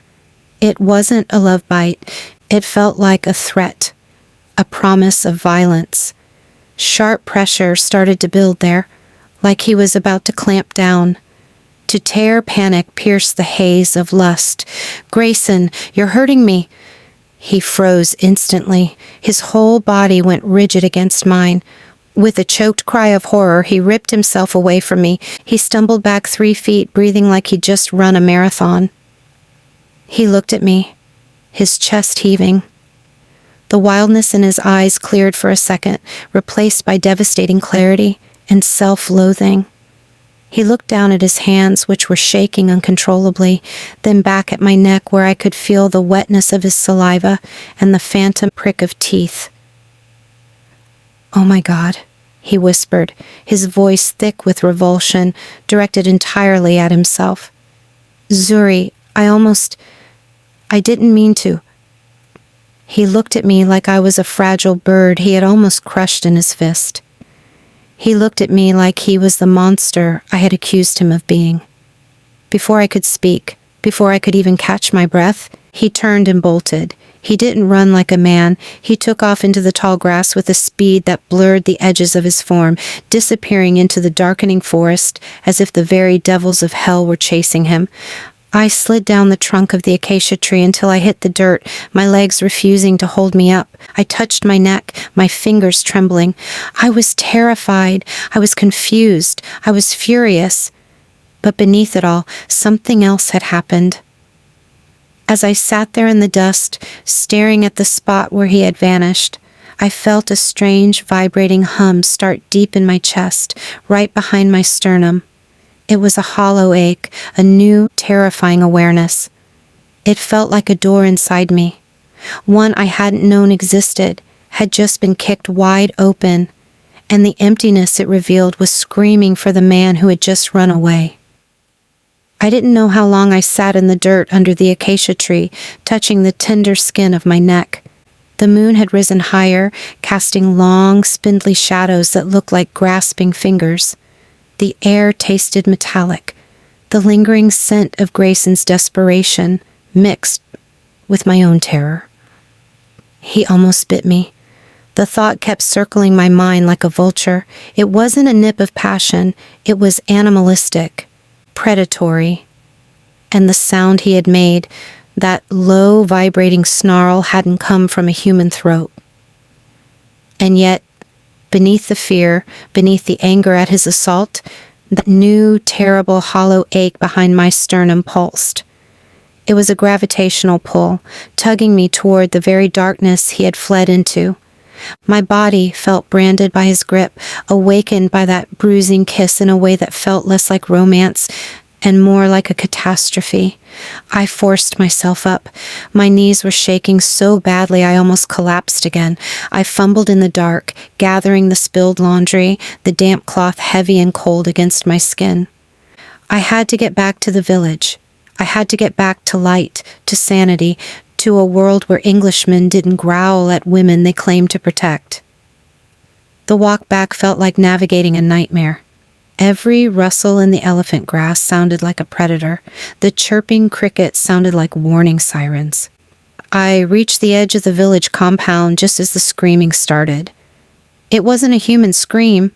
It was the horrific bleating shriek of a goat in mortal agony, followed immediately by the frenzied, terrified barking of the village dogs. Then silence from the dogs. A whimpering silence that was worse than the barking. I dropped the basket. Logic told me to run to my father's hut to bar the door, but that strange new pull in my chest yanked me in the opposite direction, toward the livestock pens at the far side of the clearing. I ran, my heart hammering against my ribs, skidding around the corner of the grain silo. The scene before me was lit by the cold, unforgiving moonlight.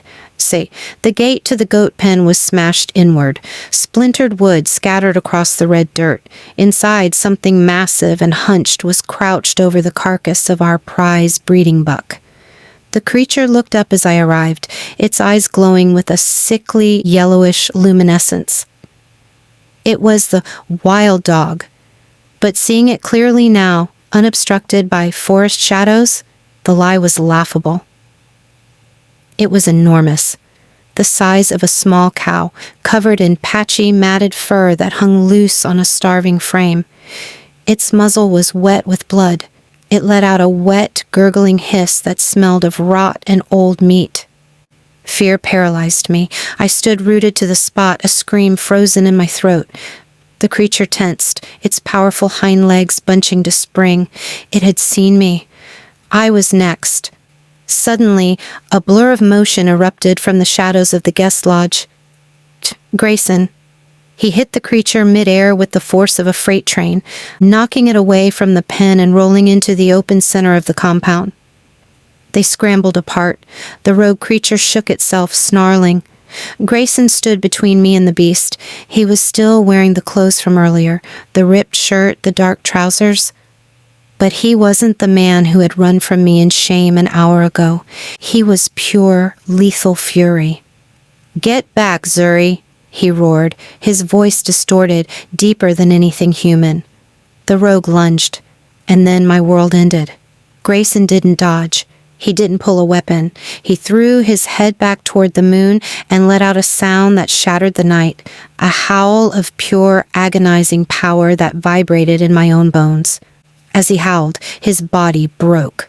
I watched, unable to blink, unable to breathe, as the man I had fallen for tore himself apart. There was a sickening, wet crack, the sound of a femur snapping, as his legs bent backward into an impossible reverse angle. He fell to his hands and knees, groaning, his back arching so violently his spine threatened to burst through the skin. His clothes ripped at the seams, unable to contain the sudden, horrific expansion of muscle. Another crunch, louder this time. His shoulders broadened, dislocating and reshaping. Dark, coarse fur erupted from his skin like fast-growing mold, covering the human flesh in seconds. His face, dear God, his face. His jaw unhinged, elongating, pushing forward into a snout, his nose flattened and widened. His human teeth, those straight white teeth I had stared at, lengthened into curved yellow daggers. The transformation was violent, grotesque, a horrifying symphony of snapping bone and tearing sinew. It was speed and agony made manifest. It lasted seconds, but it felt like an eternity of trauma. Where Grayson had stood, there was now a monster. It was a wolf, but to call it that was an insult to nature. It was massive, easily twice the size of the rogue creature. Its fur was a deep, midnight black, swallowing the moonlight. It stood on two legs for a terrifying moment, towering over 7 feet tall before dropping to all fours, the ground shuddering under its weight. The rogue creature whined, suddenly looking small and pathetic. It tried to back away. The black wolf, the thing that wore Grayson's eyes, didn't hesitate. It launched itself across the compound with a speed that defied physics. The fight was brutal and short. It was a massacre. The black wolf slammed into the rogue, its jaws clamping onto the smaller beast's shoulder with a sickening crunch. The rogue shrieked, thrashing, but the black wolf shook it like a rag doll, snapping its neck with unparalleled violence. It tossed the limp body aside and stood over it, chest heaving, a low growl rolling out of its chest like thunder. Silence fell over the compound again, heavier than before. The air smelled of copper blood and raw, wild musk. I stood frozen near the silo, my mind shattered into 1,000 pieces. Every instinct screamed at me to run, but my legs refused to acknowledge the command. The massive black head turned slowly. It looked straight at me. The eyes were the same. The only thing left of the man, piercing, intelligence-filled gray eyes now framed by a monstrous visage of fur and fangs. There was no humanity in that gaze, only raw, naked power and a terrifying possessiveness. He took a step toward me, his massive paws silent in the dust. The lie was gone. The protection of ignorance was stripped away. There was nowhere to hide, nowhere to run. I was alone in the moonlight with the monster, and the most terrifying part wasn't that he might kill me. It was the horrific realization that the hollow ache in my chest was singing to him. The beast that wore Grayson's eyes stopped 5 feet from me. The silence stretched, taut and suffocating, broken only by the wet sound of its panting. He towered over me, a creature of nightmare sculpted from shadow and muscle. The metallic tang of fresh blood emanating from his muzzle made my stomach heave. I couldn't move. My mind was a white noise of terror, unable to process the impossible reality standing on the dusty earth of my father's compound. The massive wolf whined. It was a high, keening sound, jarringly pathetic coming from such a monstrous form. The gray eyes, human in their despair, pleaded with me. Then, the horrifying process began in reverse. He dropped to his belly, convulsing. A wet, tearing sound echoed again as his oversized frame began to shrink. It was agonizing to watch. Bones audibly ground against each other, snapping back into human alignment with sickening cracks. The thick, black fur seemed to dissolve, receding into slick, sweating skin that flushed angry red with the trauma of the change. His snout foreshortened, jaw unhinging and snapping back into a human mandible. It was grotesque. A visceral undoing of a man. In under a minute, Grayson lay panting in the dirt.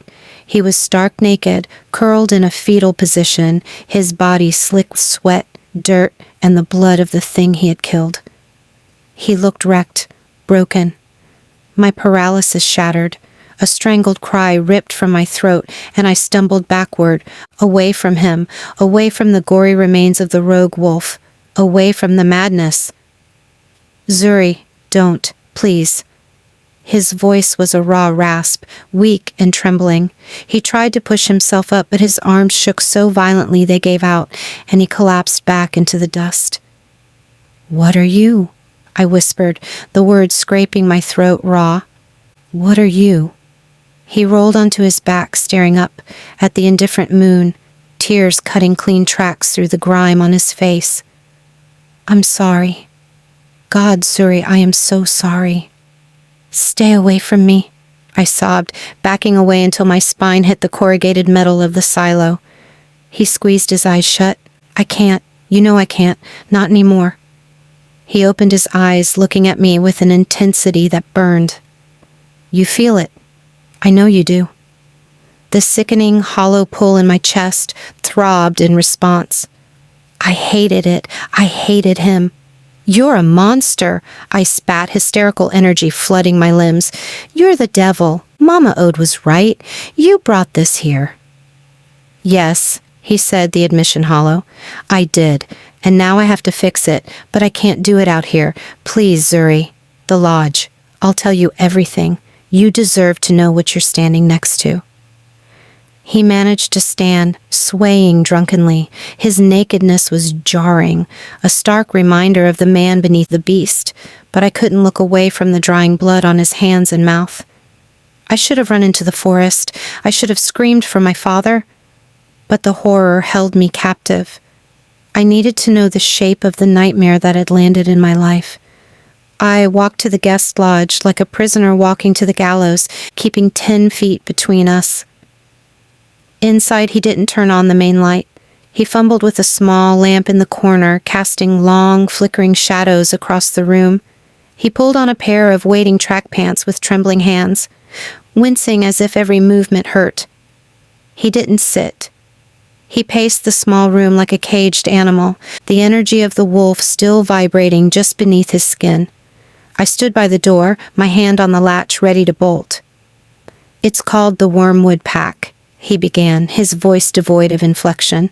"In Cumbria, England, I wasn't just a member, I was the alpha, the leader." He stopped pacing and looked at me. The gray eyes were dead. "What you just saw, that's what we are, werewolves, shifters, monsters in children's stories that happen to be real." I swallowed hard, my reality tilting on its axis. "The other one, the one you killed?" "A scout," he said grimly. "A rogue sent to find me. They've been hunting me for a year." "Why?" He laughed, a brittle, broken sound. He ran a hand through his filthy hair, gripping the strands tightly. "Because of her. Because of Clara." The name hung in the air, heavy with history. "You asked if I was Brandon," he said quietly, turning to face me. "If I was the kind of man who breaks women and leaves. No, Zuri. I'm the one who got broken." He leaned against the wall, sliding down until he was sitting on the floor, hugging his knees. He looked pathetically young suddenly. "Clara was my beta sister, beautiful, ambitious. I thought we were partners. I trusted her with my life, with my pack's secrets." He closed his eyes, the memory clearly agonizing.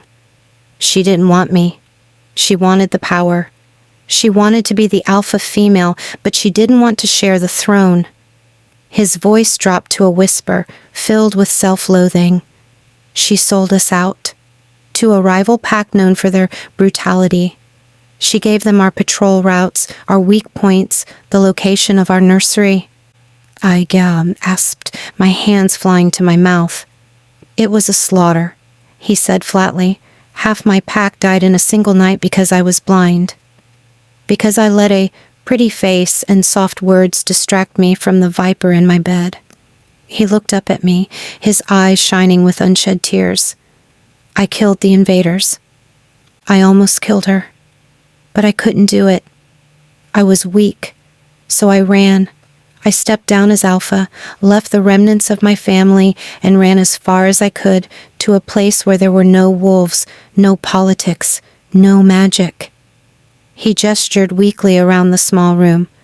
I came here to let the wolf die, to starve the beast inside me until it withered away and left me just a man. A normal, grieving, broken man. You lied, I whispered, the betrayal stinging even through the horror. About everything, the wild dogs, helping my father. You were just hiding. I was trying to survive, he roared, startling me. The wolf was close to the surface again. He fought for control, his chest heaving, and I was trying to protect you from this, from me. He looked at me, and the agony in his gaze was unbearable. And then I met you, the woman who wouldn't bow, and every day I spent with you, the wolf. It stopped wanting to die. It started wanting you. He touched his own neck, mimicking where he had almost bitten me earlier that night. Shame flooded his face. Tonight, by the river. That wasn't me trying to hurt you, Zuri. That was the wolf recognizing its mate. It wanted to claim you, to bind you to me forever. He shuddered violently. I almost did to you what Clara did to me. I almost dragged an innocent person into my violent, cursed world because I couldn't control myself. He dropped his head into his hands. I am Brandon. I am worse than Brandon. I'm a monster who brings death wherever he goes. I stared at the broken man on the floor. The monster who had slaughtered a beast with his teeth just an hour ago was now dissolving in a puddle of his own guilt. My worldview had shattered. Monsters were real. Magic was real. And this terrifying, lethal creature was in love with me. I should have hated him. I should have opened that door and run until my lungs burst. But as I watched him shake with silent sobs, that treacherous, hollow ache in my chest expanded, filling with a terrifying, confusing mixture of fear and a dark, undeniable pity. The silence in the small guest lodge was louder than the howls that had ripped my throat raw minutes ago. I sat on the floor, huddled against the wall like a kicked dog, shivering in the damp track pants. I reeked.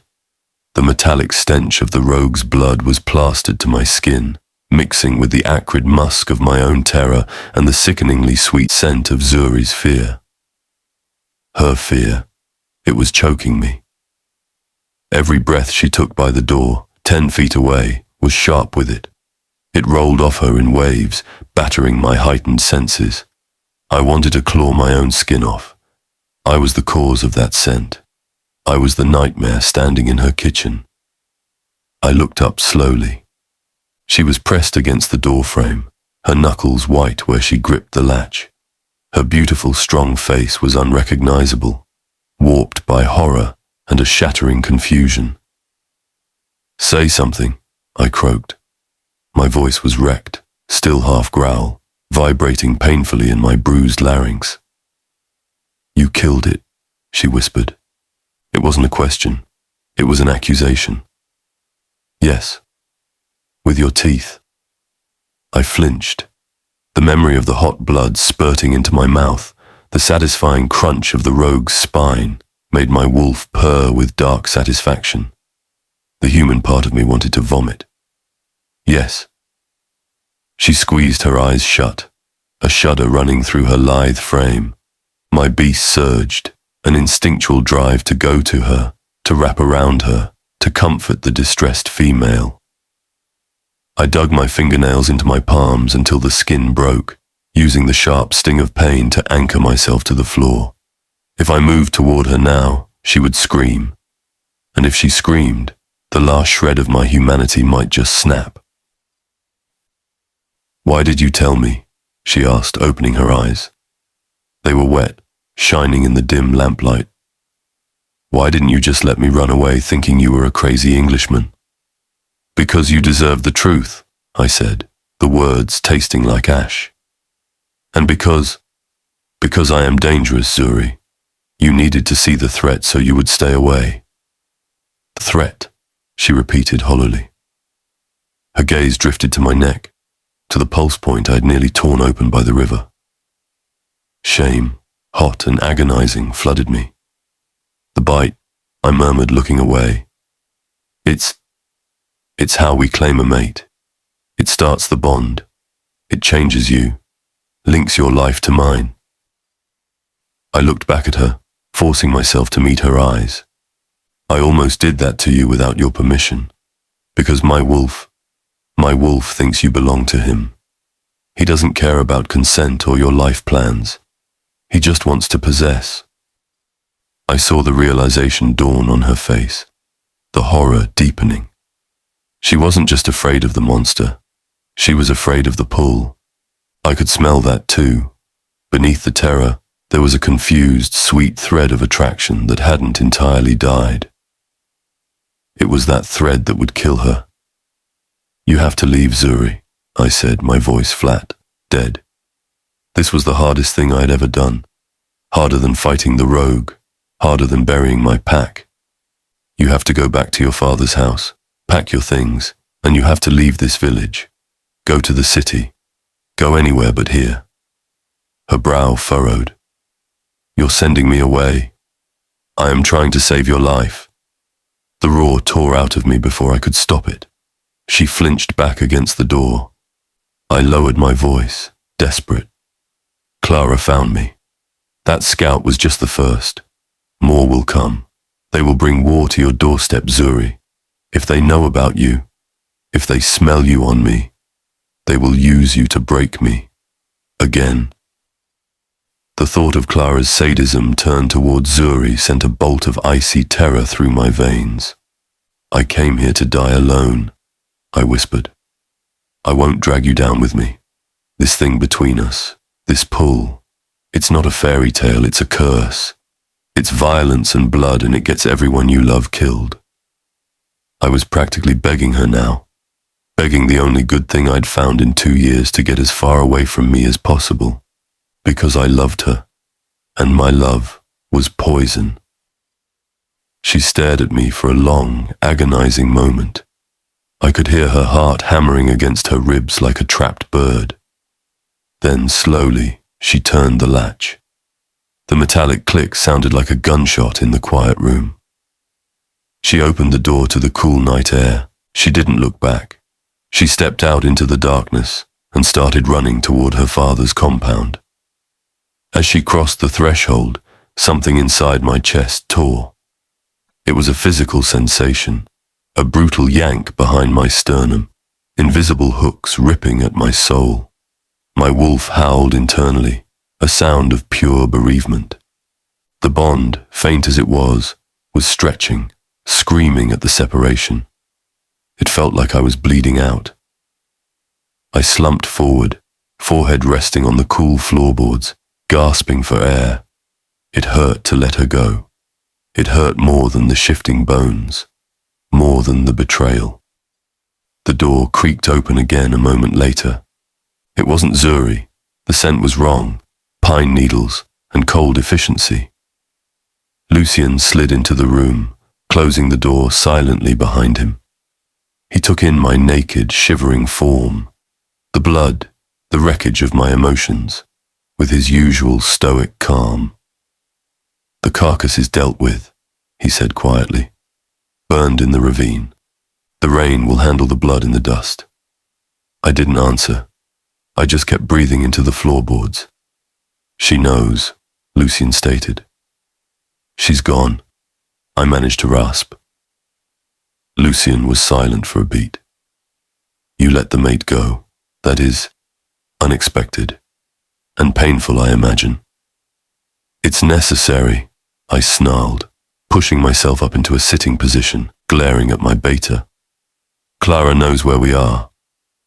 Lucian nodded slowly. His pale eyes were grim. Indeed. I found the scout's pack hidden in the tree line. There was a transmitter. It was active until I crushed it. The implication hit me like a physical blow. They knew he had made contact. How long? I asked. 2 days, maybe 3, before the hunting party arrives. I closed my eyes. 2 days. I had tried to do the noble thing. I had sent Zuri away to save her. As the phantom pain of the stretched bond pulsed in my chest, a terrifying realization settled over me. I had sent her away, but the connection was already there. And if Clara's hunters got within 10 miles of here, they wouldn't just smell me. They would smell Zuri on my soul. I hadn't saved her. I'd just painted a target on her back. 20 hours. That's how long it had been since she walked out that door.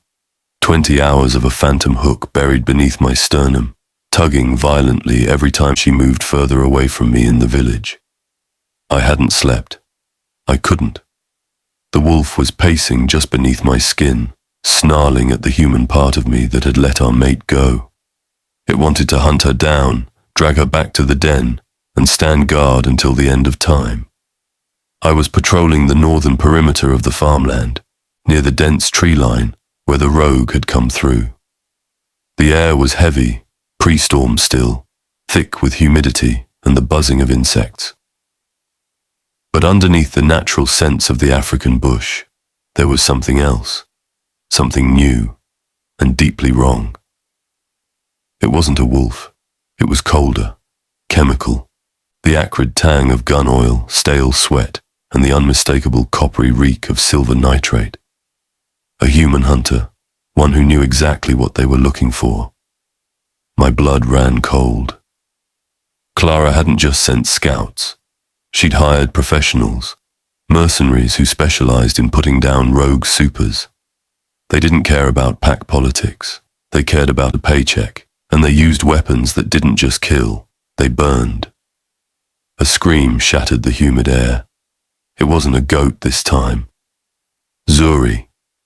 The sound ripped through me, snapping the tenuous leash I held on my beast. I didn't shift.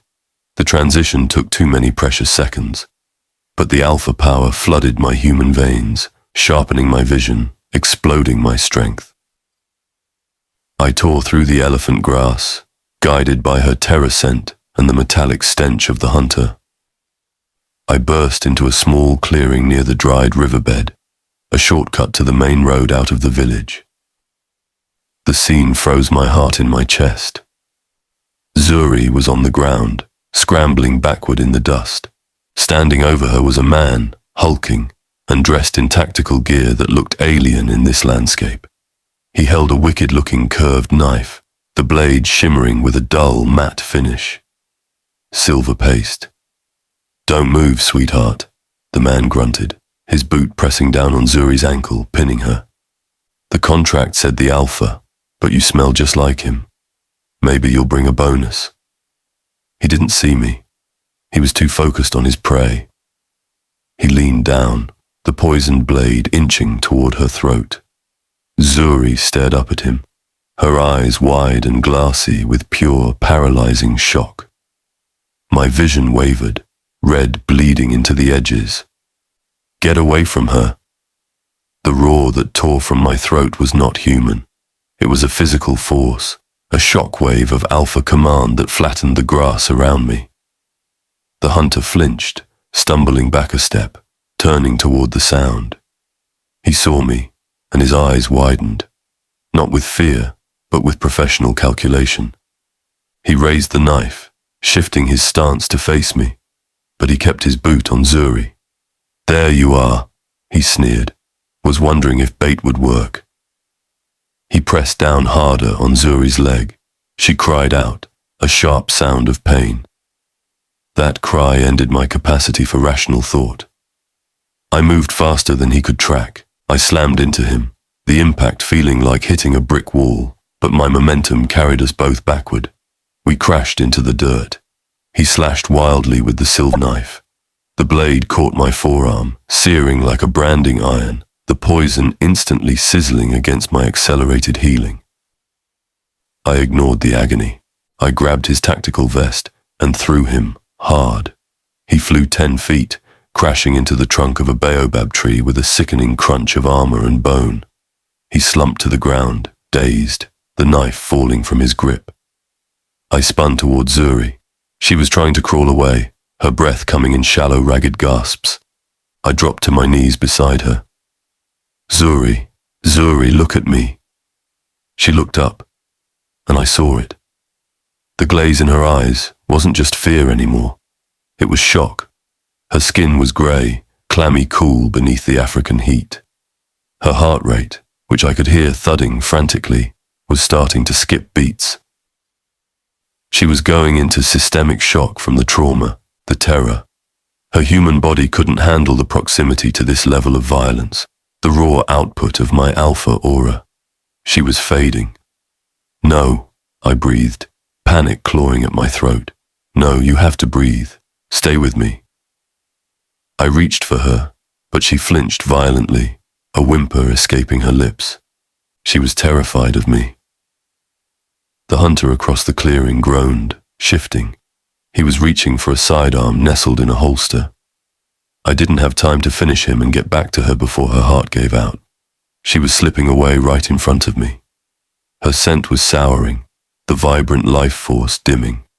My wolf slammed against the inside of my skull, screaming a singular, ancient imperative. Save mate, claim. It was the only way. The mating bond wasn't just emotional, it was a physiological tie. It would flood her system with my vitality, my supernatural resilience. It would shock her heart back into a steady rhythm, anchor her soul to her body, using mine as a counterweight. But it was a violation. It was taking the choice I had promised her and setting it on fire. The hunter clicked the safety off his gun. Zuri's eyes rolled back slightly. I had no choice. God forgive me, I had no choice. I'm sorry, I snarled, the words unintelligible, a guttural sound of despair and possession. I grabbed her shoulders, pulling her limp body against my chest.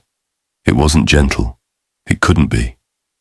I tilted her head back, exposing the smooth, dark column of her neck to the moonlight. The pulse point fluttered there, weak and erratic. The scent of her skin, sunshine, dust, and woman, flooded my senses, overriding the blood and fear. My canines lengthened, aching, saliva pooling in my mouth. My wolf surfaced completely, eclipsing the man. With a low, vibrating growl that came from the deepest part of my being, I buried my face in her neck and sank my teeth into the junction where her shoulder met her throat. I bit down hard, deep. Zuri screamed, a ragged, piercing sound that quickly choked off into a gasp. The moment my teeth pierced her vein, the world exploded in white light. It wasn't just blood in my mouth. It was power. It was magic. A searing, molten current rushed between us, a bridge forming where there had been only a chasm before. I felt her terror, her pain, her fading consciousness, and then I slammed my own life force against it like a tidal wave. The bond snapped into place with the violence of a steel trap closing. It was absolute, irreversible, a shackle forged in blood and survival. Her back arched against me, her body convulsing as my energy flooded her human veins, too much, too fast, burning through her system to jumpstart her heart. I held on, drinking deep of her essence, pouring mine into her, marking her soul with my signature. She tasted like salvation and damnation wrapped in one. Across the clearing, a gunshot rang out. A bullet kicked up the dirt inches from my knee. I tore my mouth from Zuri's neck, gasping, my lips slick with her blood. The wound on her neck was already closing, sealing itself with supernatural speed, leaving behind a raised, silvery scar, the mark of the Alpha. I looked down at her. Her eyes were open, staring up at the sky. The grey colour was gone, replaced by a flush of feverish heat.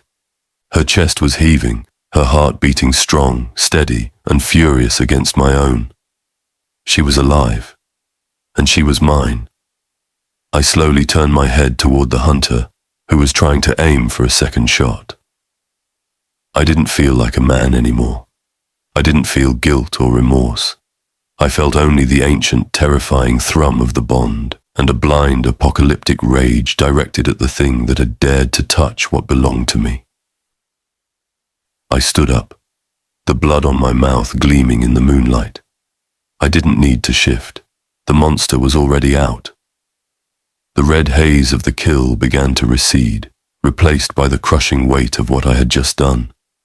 The hunter's body lay yards away, a broken doll. His head was elsewhere. The metallic stench of blood, so much blood, coated my tongue and chest. A piercing yell shattered the night air, echoing from the direction of the village path. Over here, the screams came from the riverbed. Bring the torches, hurry, it's the devil again. My breath hitched in my massive chest. They were coming, not more mercenaries but villagers, Zuri's neighbors, her family. I spun back to Zuri. She was propped up on one elbow in the dust, staring first at the headless corpse, then up at me. Her eyes were wide, blown black with residual shock and a terrifying new awareness. The bond hummed between us, a live wire connecting my racing heart to hers. She looked horrified by the sight of me, a blood-drenched monster in the moonlight. But as the shouting grew closer, her survival instinct shifted. She lifted a trembling hand, waving weakly toward the dense thorny brush, away from the approaching lights. Go, she choked out, her voice a strained rasp. Run, Grayson, go. My wolf snarled in protest. Leave, mate. Never. Protect. I took a step toward her, the urge to scoop her up and carry her deep into the territory overwhelming. But the voices were right on top of us now. Flickering torchlight sliced through the trees. If they saw me like this, naked, covered in gore, standing over a decapitated man, they wouldn't ask questions. They would open fire. I held her gaze for one agonizing second, pouring reassurance down the newly forged bond, making sure her heart was beating strong on its own. It was steady now, fueled by the influx of my own vital force. I'm sorry, I pushed the thought toward her. Then I turned and bolted into the thickest part of the brush, scaling a rocky outcrop that overlooked the small clearing. I shrouded myself in shadow and the scent of damp stone, watching, my claws digging into the granite. A dozen men burst into the clearing, flashlights and makeshift torches creating chaotic shadows. Thomas was in the lead, his rifle raised, his face a mask of paternal terror. Zuri! Zuri, my child! He dropped his rifle and fell to his knees beside her, pulling her into a crushing embrace before she could even sit up fully. A strangled cry of pure horror came from near the baobab tree. Sweet Mother of God, over here. A younger villager stumbled back from the hunter's remains, retching violently into the grass. The beam of a flashlight landed on the gory stump of the neck, illuminating the impossible violence of the kill. Pandemonium erupted. The men scattered, weapons raised, aiming wildly at the swaying shadows. A lion! It must be a lion! No lion does that. That's clean off. That's a demon. It's the beast, the black devil that took the goats. Thomas ignored them, holding Zuri's face between his rough hands. Zuri, look at me. What happened? Are you hurt? Did it touch you? From my perch, I felt Zuri's hesitation through the bond, a sickening wave of revulsion and fear as she looked over her father's shoulder toward where I had disappeared. A big cat, Papa, she stammered, burying her face in his chest. It was a weak lie, but they were too panicked to scrutinize it. It attacked that man. I don't know who he was. I hid. The noise scared it off. Thomas clutched her tighter, rocking her. Thank the Lord above. Thank the spirits you are whole. He glared fiercely at the surrounding bush, his voice shaking with rage. You are not leaving the compound again, Zuri. Do you hear me? It is warfare out here now. It is not safe. He stood up, hauling her up with him, keeping an arm wrapped tightly around her shoulders. "I'm taking my daughter home," he roared at the other men, who were still milling around the body in terrified fascination. "Finish searching the area. We need to know what this was." "Go, Thomas," the village elder shouted back, his face ashen in the torchlight. "Take her. We are calling the police in the city, and the chairman. This is murder, beast or man. This is beyond us now." Police. My stomach dropped, a cold stone settling in my gut. Official investigations. Outside authorities combing the area. The realization hit me harder than any silver bullet. The sanctuary I had sought here was utterly destroyed. The longer I stayed, the more danger I brought to these people. Clara's hunters wouldn't stop with one dead mercenary. They knew exactly where I was now. If the police came, Clara's moles inside the force would know within hours. They would burn this village to the ground just to flush me out. It was spiraling out of control. I had to go. Back to England. Back to the war I had started. I watched Thomas half carry Zuri away down the path. The bond tugged painfully in my chest, a physical ache at the separation. But I resisted the urge to follow them. I slipped backward off the rocks, moving silently through the undergrowth like a ghost, heading away from the commotion until the shouts of the villagers faded into the night hum of the savannah. I found Lucian, waiting by an ancient sprawling fig tree a mile out. He was holding a fresh change of clothes and a bottle of water. He didn't flinch at the blood coating my chest and muzzle as I approached out of the darkness. I shifted quickly, the bone-snapping agony familiar and grounding now. I stood shivering in my human skin, accepting the water and rinsing the worst of the coppery taste from my mouth before pulling on the shirt with shaking hands. "We have to leave this village," I said, my voice raw, scraping my throat. Lucian nodded slowly, his pale eyes assessing my frantic state with characteristic calm. "A sound tactical decision. The situation has become untenable. The mercenaries' gear had a secondary tracker. More will be en route already." He paused, his gaze drifting in the direction of the distant village lights. "And the girl?" he asked quietly. "The mate you just claimed to save her life. What becomes of her when we vanish?" I froze, my hand halfway to buttoning my shirt. The bond throbbed in my chest, a permanent aching reminder of what I had done in that clearing. I had bitten her. I had marked her. Leaving her behind wasn't an option anymore, not with my alpha mark on her neck that would silver over by morning. If Clara's people found her, and they wouldn't just use her as bait next time. They would tear her apart to get to me. I looked at Lucian, the steel of the alpha returning to my spine, cold and unforgiving. "I'm not leaving her," I said. "I'm taking her with us." The water in the basin was tepid, but it felt like ice against my skin. I scrubbed at my arms until they turned raw and red, trying to wash away the phantom sensation of the hunter's sweaty hands, the gritty soil of the riverbed, and the sickening, coppery reek of blood that seemed trapped in my nostrils. My father had posted 2 of our strongest cousins outside our hut's door with machetes. The whole village was on lockdown.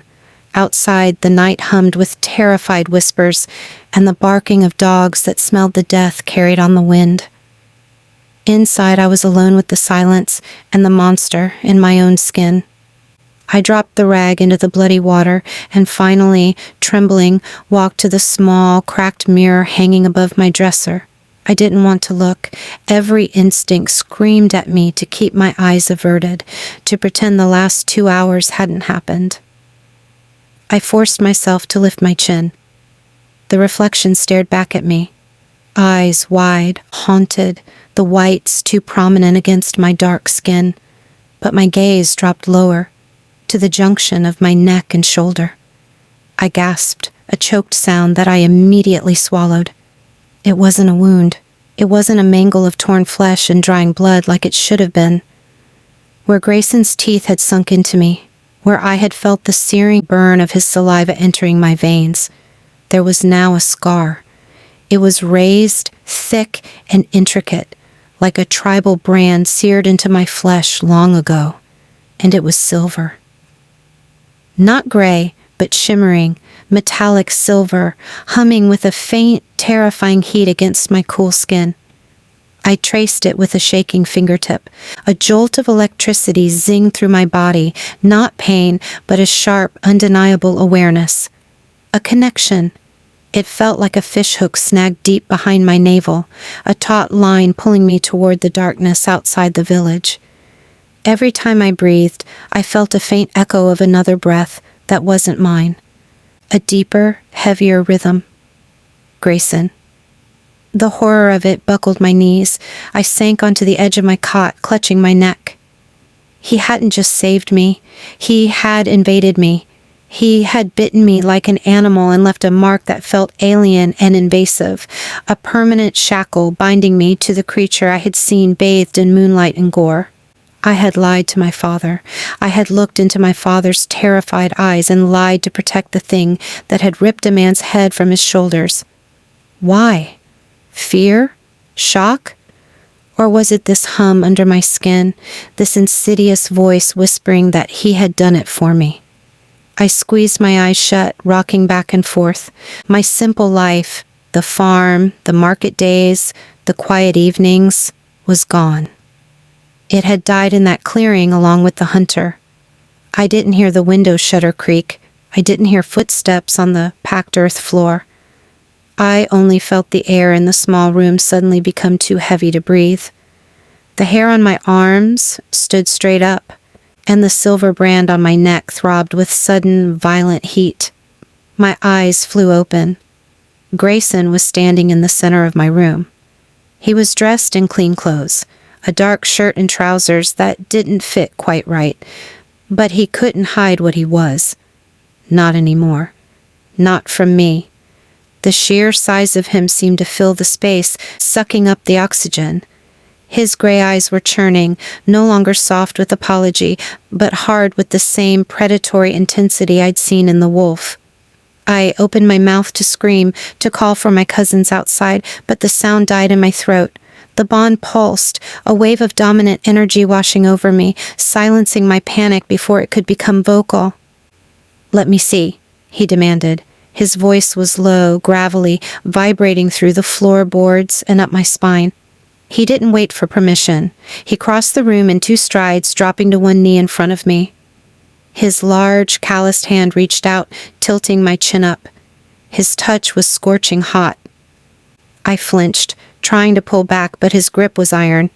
He wasn't hurting me, but he wasn't asking either. He brushed his thumb over the silver scar. A shudder ran through him, and his pupils dilated, swallowing the gray. "It took," he murmured half to himself. The tone was possessive, darkly satisfied. I found my voice, though it was thin and brittle. "What did you do to me?" His eyes met mine. The sorrow in them was vast, but it was overshadowed by a steely resolve. "I saved your life, Zuri. Your heart was stopping. The shock was killing you. The bite, it gave you my strength to survive." "You marked me," I whispered, disgusted tears stinging my eyes. "Like cattle." "Like a mate," he corrected harshly. "And that mark just saved you from a heart attack, but it has condemned you to something else." He stood up, towering over me, his presence overwhelming. "The police are coming. Your village elders have called them. By morning, this place will be swarming with authorities." "That is very good," I said, trying to summon some defiance. "Let them catch you." He shook his head slowly. "If they catch me, Clara knows. The people who hired that mercenary know, and when they get here, they won't just see me, Zuri. They'll see the mark on your neck. They'll smell my scent bonded to your soul." He leaned down, his face inches from mine. The scent of rain and raw power rolled off him. "They will use you to break me, and when they are done, they will kill you, your brother, your mother, and your father, and anyone else who gets in their way. You are not safe here anymore. You are the greatest weakness I have, and now you are wearing a target. The blood drained from my face. I thought of my family, my father, terrified and holding his rifle. I thought of little Kofi next door. What are you saying? Grayson held out a hand. It wasn't an offer of comfort, it was a command. You have to come with me. Now, tonight, before the police arrive and seal off the area. I stared at his hand. Leave? Leave my home? With you? It's the only way your family survives, he said, his voice bleak. The curse followed me here, Zuri, and now I've given it to you. The silver brand on my neck pulsed, a steady, demanding rhythm that matched his own heart. The hook behind my navel tugged harder. I looked around my small room, the dried herbs hanging from the ceiling, the quilt my grandmother made. My sanctuary. I looked back at Grayson, the monster who had saved me, the man who had ruined me. I realized with dawning horror that I didn't have a choice at all. Pack a bag, he ordered softly. Small, essentials only. We have 10 minutes. 10 minutes. The words hung in the stagnant air of my room like a death sentence. I stared at the duffel bag tucked in the corner, the one I used for market trips. He wanted me to fit my entire life into that canvas sack and just vanish. The silver brand on my neck throbbed, a hot, insistent pulse, urging me to obey him, to follow the Alpha. It was a sickening feeling, having my own body conspire against my will. I planted my feet, fighting the physical urge to move toward the bag. No, I said. My voice shook, but the word was solid. Grayson's head snapped toward me. The predatory stillness returned, his gray eyes narrowing. Zuri, you don't understand the danger. I understand perfectly, I hissed, keeping my voice low so the cousins outside wouldn't hear. You brought monsters to my doorstep, and now you want me to run away with you like a thief in the night. I can't just leave, Grayson, not like this. I took a step closer to him, ignoring the heat radiating from his massive frame. My father is right outside that door, terrified out of his mind, thinking he's protecting me. My mother and my brother are 2 towns over, visiting our aunt. They aren't even here to say goodbye to. If I just disappear tonight, they will think the beast took me. They will spend the rest of their lives searching the bush for my bones. It will break them. Tears pricked my eyes, hot and furious. I will not trade my life for their misery. Grayson looked stricken. The hard lines of his face softened slightly, the human warring with the wolf. I don't want to hurt them, Zuri, but if you stay, Clara will use them to get to you, to get to me. They are already targets because of my presence here. Desperation clawed at my throat. Every option was a trap. But then practical reality crashed in, cutting through the supernatural panic. I looked him dead in the eyes, channeling every ounce of skepticism my mother had raised me with. And even if I wanted to go, how? You speak of flying to the UK tomorrow as if we are catching a bus to the city. Grayson, look at where you are. Look at me. I am a farmer's daughter in a tiny village. I don't own a passport. I have never left this region, let alone the continent. I threw my hands up, exasperated. Even if I had the money for a passport, the application takes weeks. Visas take months. You can't just snap your fingers and transport me across the world just because you're an alpha. The silence that stretched between us was heavy. Grayson didn't look defeated by my logic. Instead, a strange, calculating look entered his eyes. It was the look of a man who was used to bending the world to his will. Rules be damned. He took a deep breath, the sound loud in the small room. There is a way, a fast way. It won't be easy, and you will hate it. A cold dread settled in my stomach. What? He held my gaze, his expression unflinching. Let's get married. The world seemed to tilt on its axis. I stared at him, my mouth slightly open, sure I had misheard. What did you say? A civil marriage, He pressed on, his voice clipped, businesslike, as if discussing a land deal and not the rest of my life. Tomorrow morning, we go to the district commissioner in the city. As the spouse of a British citizen, the paperwork is expedited. I have resources, contacts in the capital who owe me favors. I can push a temporary travel document through in 24 hours if we have a marriage certificate. He stepped closer, the sheer intensity of his presence making me dizzy. Leave the bureaucracy to me, Zuri. I just need you to say yes. I felt like I was drowning. Married? To this man I barely knew, this creature who had upended my entire existence in a matter of days? We will only need a few witnesses, he continued, misinterpreting my stunned silence as consideration. Your father. When your mother and brother return, them too. Just the immediate family. We keep it small, quiet. Nothing big that would alert Clara's network of rogues that we are making a move until we are already gone. Stop. I raised a trembling hand, palm out, shoving the air between us. He stopped instantly, his jaw clicking shut, but his eyes remained intense, pleading. My head was pounding, the throbbing in my neck, the smell of blood that still clung to my skin, the fear for my family, and now this absurd, terrifying proposal. It was too much noise, too much pressure. I felt like my skull was going to crack open. Stop talking, I whispered, closing my eyes. Just stop. I can't think. My head is full of noise and blood and fear, and I cannot process what you are saying. I opened my eyes. They felt raw. Get out, Grayson. Please, just get out of my room. He looked at me for a long, agonizing moment. I felt the bond tug between us, his reluctance to leave, his overwhelming instinct to guard me. But he nodded once stiffly.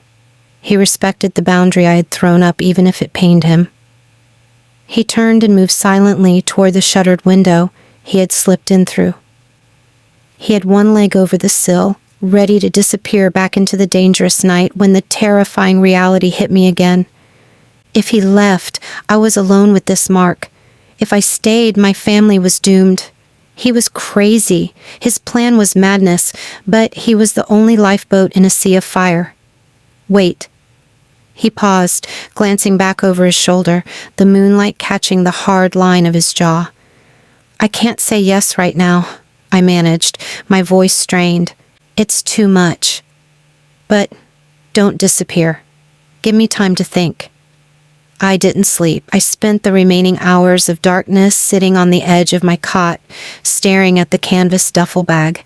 The silver brand on my neck hummed, a relentless, low-frequency vibration that seemed to rewire my nervous system point by point. Every time panic tried to claw its way up my throat, panic about leaving Mama and my brother without a goodbye, panic about the ocean I was about to cross, panic about the monsters waiting on the other side, the mark pulsed hotter. It wasn't just a claim anymore. It was an anchor. It gave me a terrifying, cold clarity. If I stayed, I was just a girl waiting for the next attack, bait used to lure the man who had saved me. My family would be collateral damage in a war they didn't know existed. If I went, I was still prey, but I was prey standing next to the predator. When the first gray light of dawn kissed the dusty window, I stood up. My legs were steady. I didn't pack the bag with clothes. I packed it with resolve. I packed the small wooden carving my brother had made me, a dried flower from my mother's garden, and a picture of the three of us. Totems of a life that was ending. I wasn't running away. I was marching out to meet the threat before it could burn down everything I loved. The confrontation with my father was the hardest thing I had ever done. Grayson was waiting outside the hut when I emerged, Lucien standing like a silent sentinel by a dusty Land Rover. Grayson looked wretched, his guilt radiating through the bond like acid, but I didn't have time to soothe him. Inside, my father was drinking tea, his eyes rimmed with red from watching over me all night. When I told him I was leaving, that I was marrying the Englishman and going to the UK today, he dropped his cup, ceramic shattered on the hard earth. Zuri, no. The shock of the attack. You are not thinking straight. You barely know this man. I know enough, Papa. I lied, my voice steadier than I thought possible. I took his rough hands in mine. He has resources. He can keep me safe in a way this village cannot right now. The police. They won't catch whatever did this. You know that. I couldn't tell him the truth. The truth would get him killed. So I gave him the only lie that he would accept, that I was terrified and running for safety. It broke my heart to see the defeat in his eyes, the feeling that he had failed to protect me. I left letters on Mama's pillow. One for her, one for my brother. They were inadequate, full of vague promises of returning soon, but they were better than silence. Walking away from the farm, feeling my father's devastated gaze on my back, felt like tearing off my own skin. But the moment I stepped into the Land Rover and Grayson's hand covered mine, heavy, hot, and solid, the pain dulled into a hard, cold knot in my chest. The rest of the day was a blur of bureaucratic gray. The drive to the city was silent. Lucien drove with military precision. Grayson sat beside me, his body a rigid wall of tension, constantly scanning the horizon. The bond between us was a live wire of shared vigilance. I felt his urge to shift, to run, to tear down anything that might threaten our escape. We didn't go straight to a drab government office. Lucien drove us into the heart of the city, past the bustling markets, and into the district of gleaming glass towers that I had only ever seen from a distance.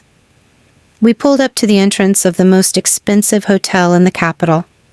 Grayson's resources were evidently vast. A suite had been secured, a silent sanctuary of marble floors and air so cool it made me shiver.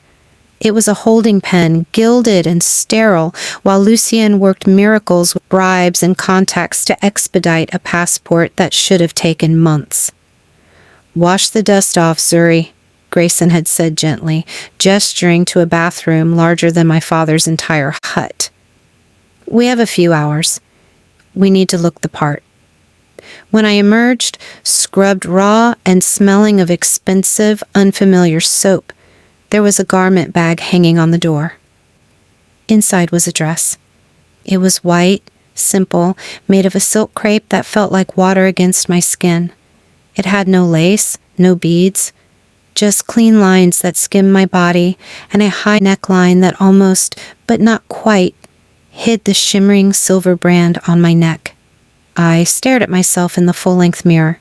The village girl was gone. The woman staring back looked stern, frightened, but undeniably regal in the borrowed finery. I wasn't dressing for a wedding. I was donning a uniform. When I walked into the sitting room, Grayson stopped pacing. He was wearing a charcoal suit cut so sharply it seemed to restrain the violence simmering beneath his skin. The dark tailoring emphasized the terrifying breadth of his shoulders and the predatory grace of his movements. He didn't just look handsome, he looked lethal, a weapon sheathed in expensive wool and silk. He looked like the Alpha he was, a king in exile preparing to reclaim his throne. His gray eyes darkened as they swept over me, the bond between us flaring with a possessive heat that made my breath hitch. "You look beautiful," he said, the words rough, "and brave." A registrar came to the suite. It was a sterile transaction in a luxurious setting. We stood before a window overlooking the city we were about to flee. "Do you, Grayson Anderson, take this woman?" Grayson looked at me. There was no softness in his gaze now, only an intensity that burned. He wasn't promising to love and cherish. He was promising violence in my name. He was promising to burn down his own kingdom to keep me breathing. "I do," he growled. When it was my turn, I didn't hesitate. The silver mark felt like armor plating spreading under my skin. I was stepping into a world of blood and moonlight, and I was choosing not to be the victim in the story. "I do." He slid a heavy gold ring onto my finger. It felt colder than the mark, a shackle of the human world to match the bite of his. I wore them both now. 2 hours later, Lucien arrived with a small navy blue booklet. My salvation. My exile. By late afternoon, we were standing in the sterile, humming expanse of the international airport terminal. It was a world away from the red dirt of my home and the quiet luxury of the hotel suite. People rushed past with rolling suitcases and coffees, oblivious to the monsters standing in their midst. Lucien had gone ahead through security to secure the perimeter. Grayson stood close to me, his body angling to shield me from the crowds, his suit jacket buttoned against the chill of the air conditioning. He held our boarding passes, one way to London, in a grip tight enough to crease the paper. He looked down at me, searching my face, looking for cracks in the porcelain veneer the dress gave me. "Are you all right?" he asked, his voice low, vibrating through the bond. "Zuri, if you want to turn back, say the word. I will find another way. I won't force you onto that plane." I looked past him, out the massive windows at the sleek metal bird that would carry me across the ocean to a land of ancient packs that wanted me dead.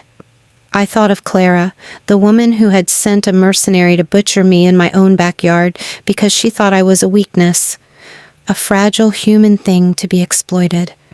A cold, hard smile touched my lips. It didn't feel like my old smile. It felt sharper.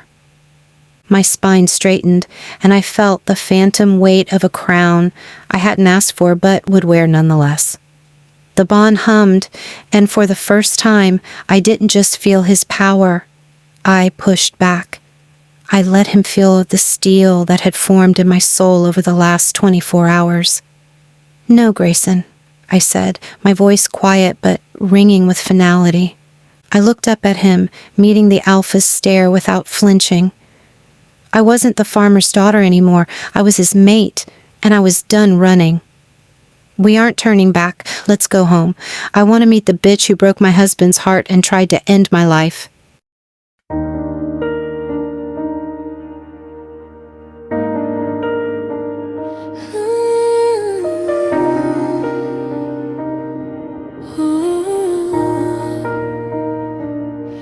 I don't need the sun to shine for me if I wake up and you're still here. I don't need the world to notice. Your smile already knows my fears. I've walked roads that promised heaven, but they left my hands empty too. Every prayer I never finished somehow led my heart to you. Let the days be slow and heavy. Let the nights be cold sometimes. If your breath is close beside me, I will never lose my mind. They can keep their golden power. Let them chase what they pursue. I have found my quiet answer in the simple truth of you. As long as it's you, I'm okay. As long as your heart stays near, I don't need much in this life. Just you, just now, just here. As long as it's you, I'm strong. Even when the road is hard, if I have your hand in mine, I already have my part.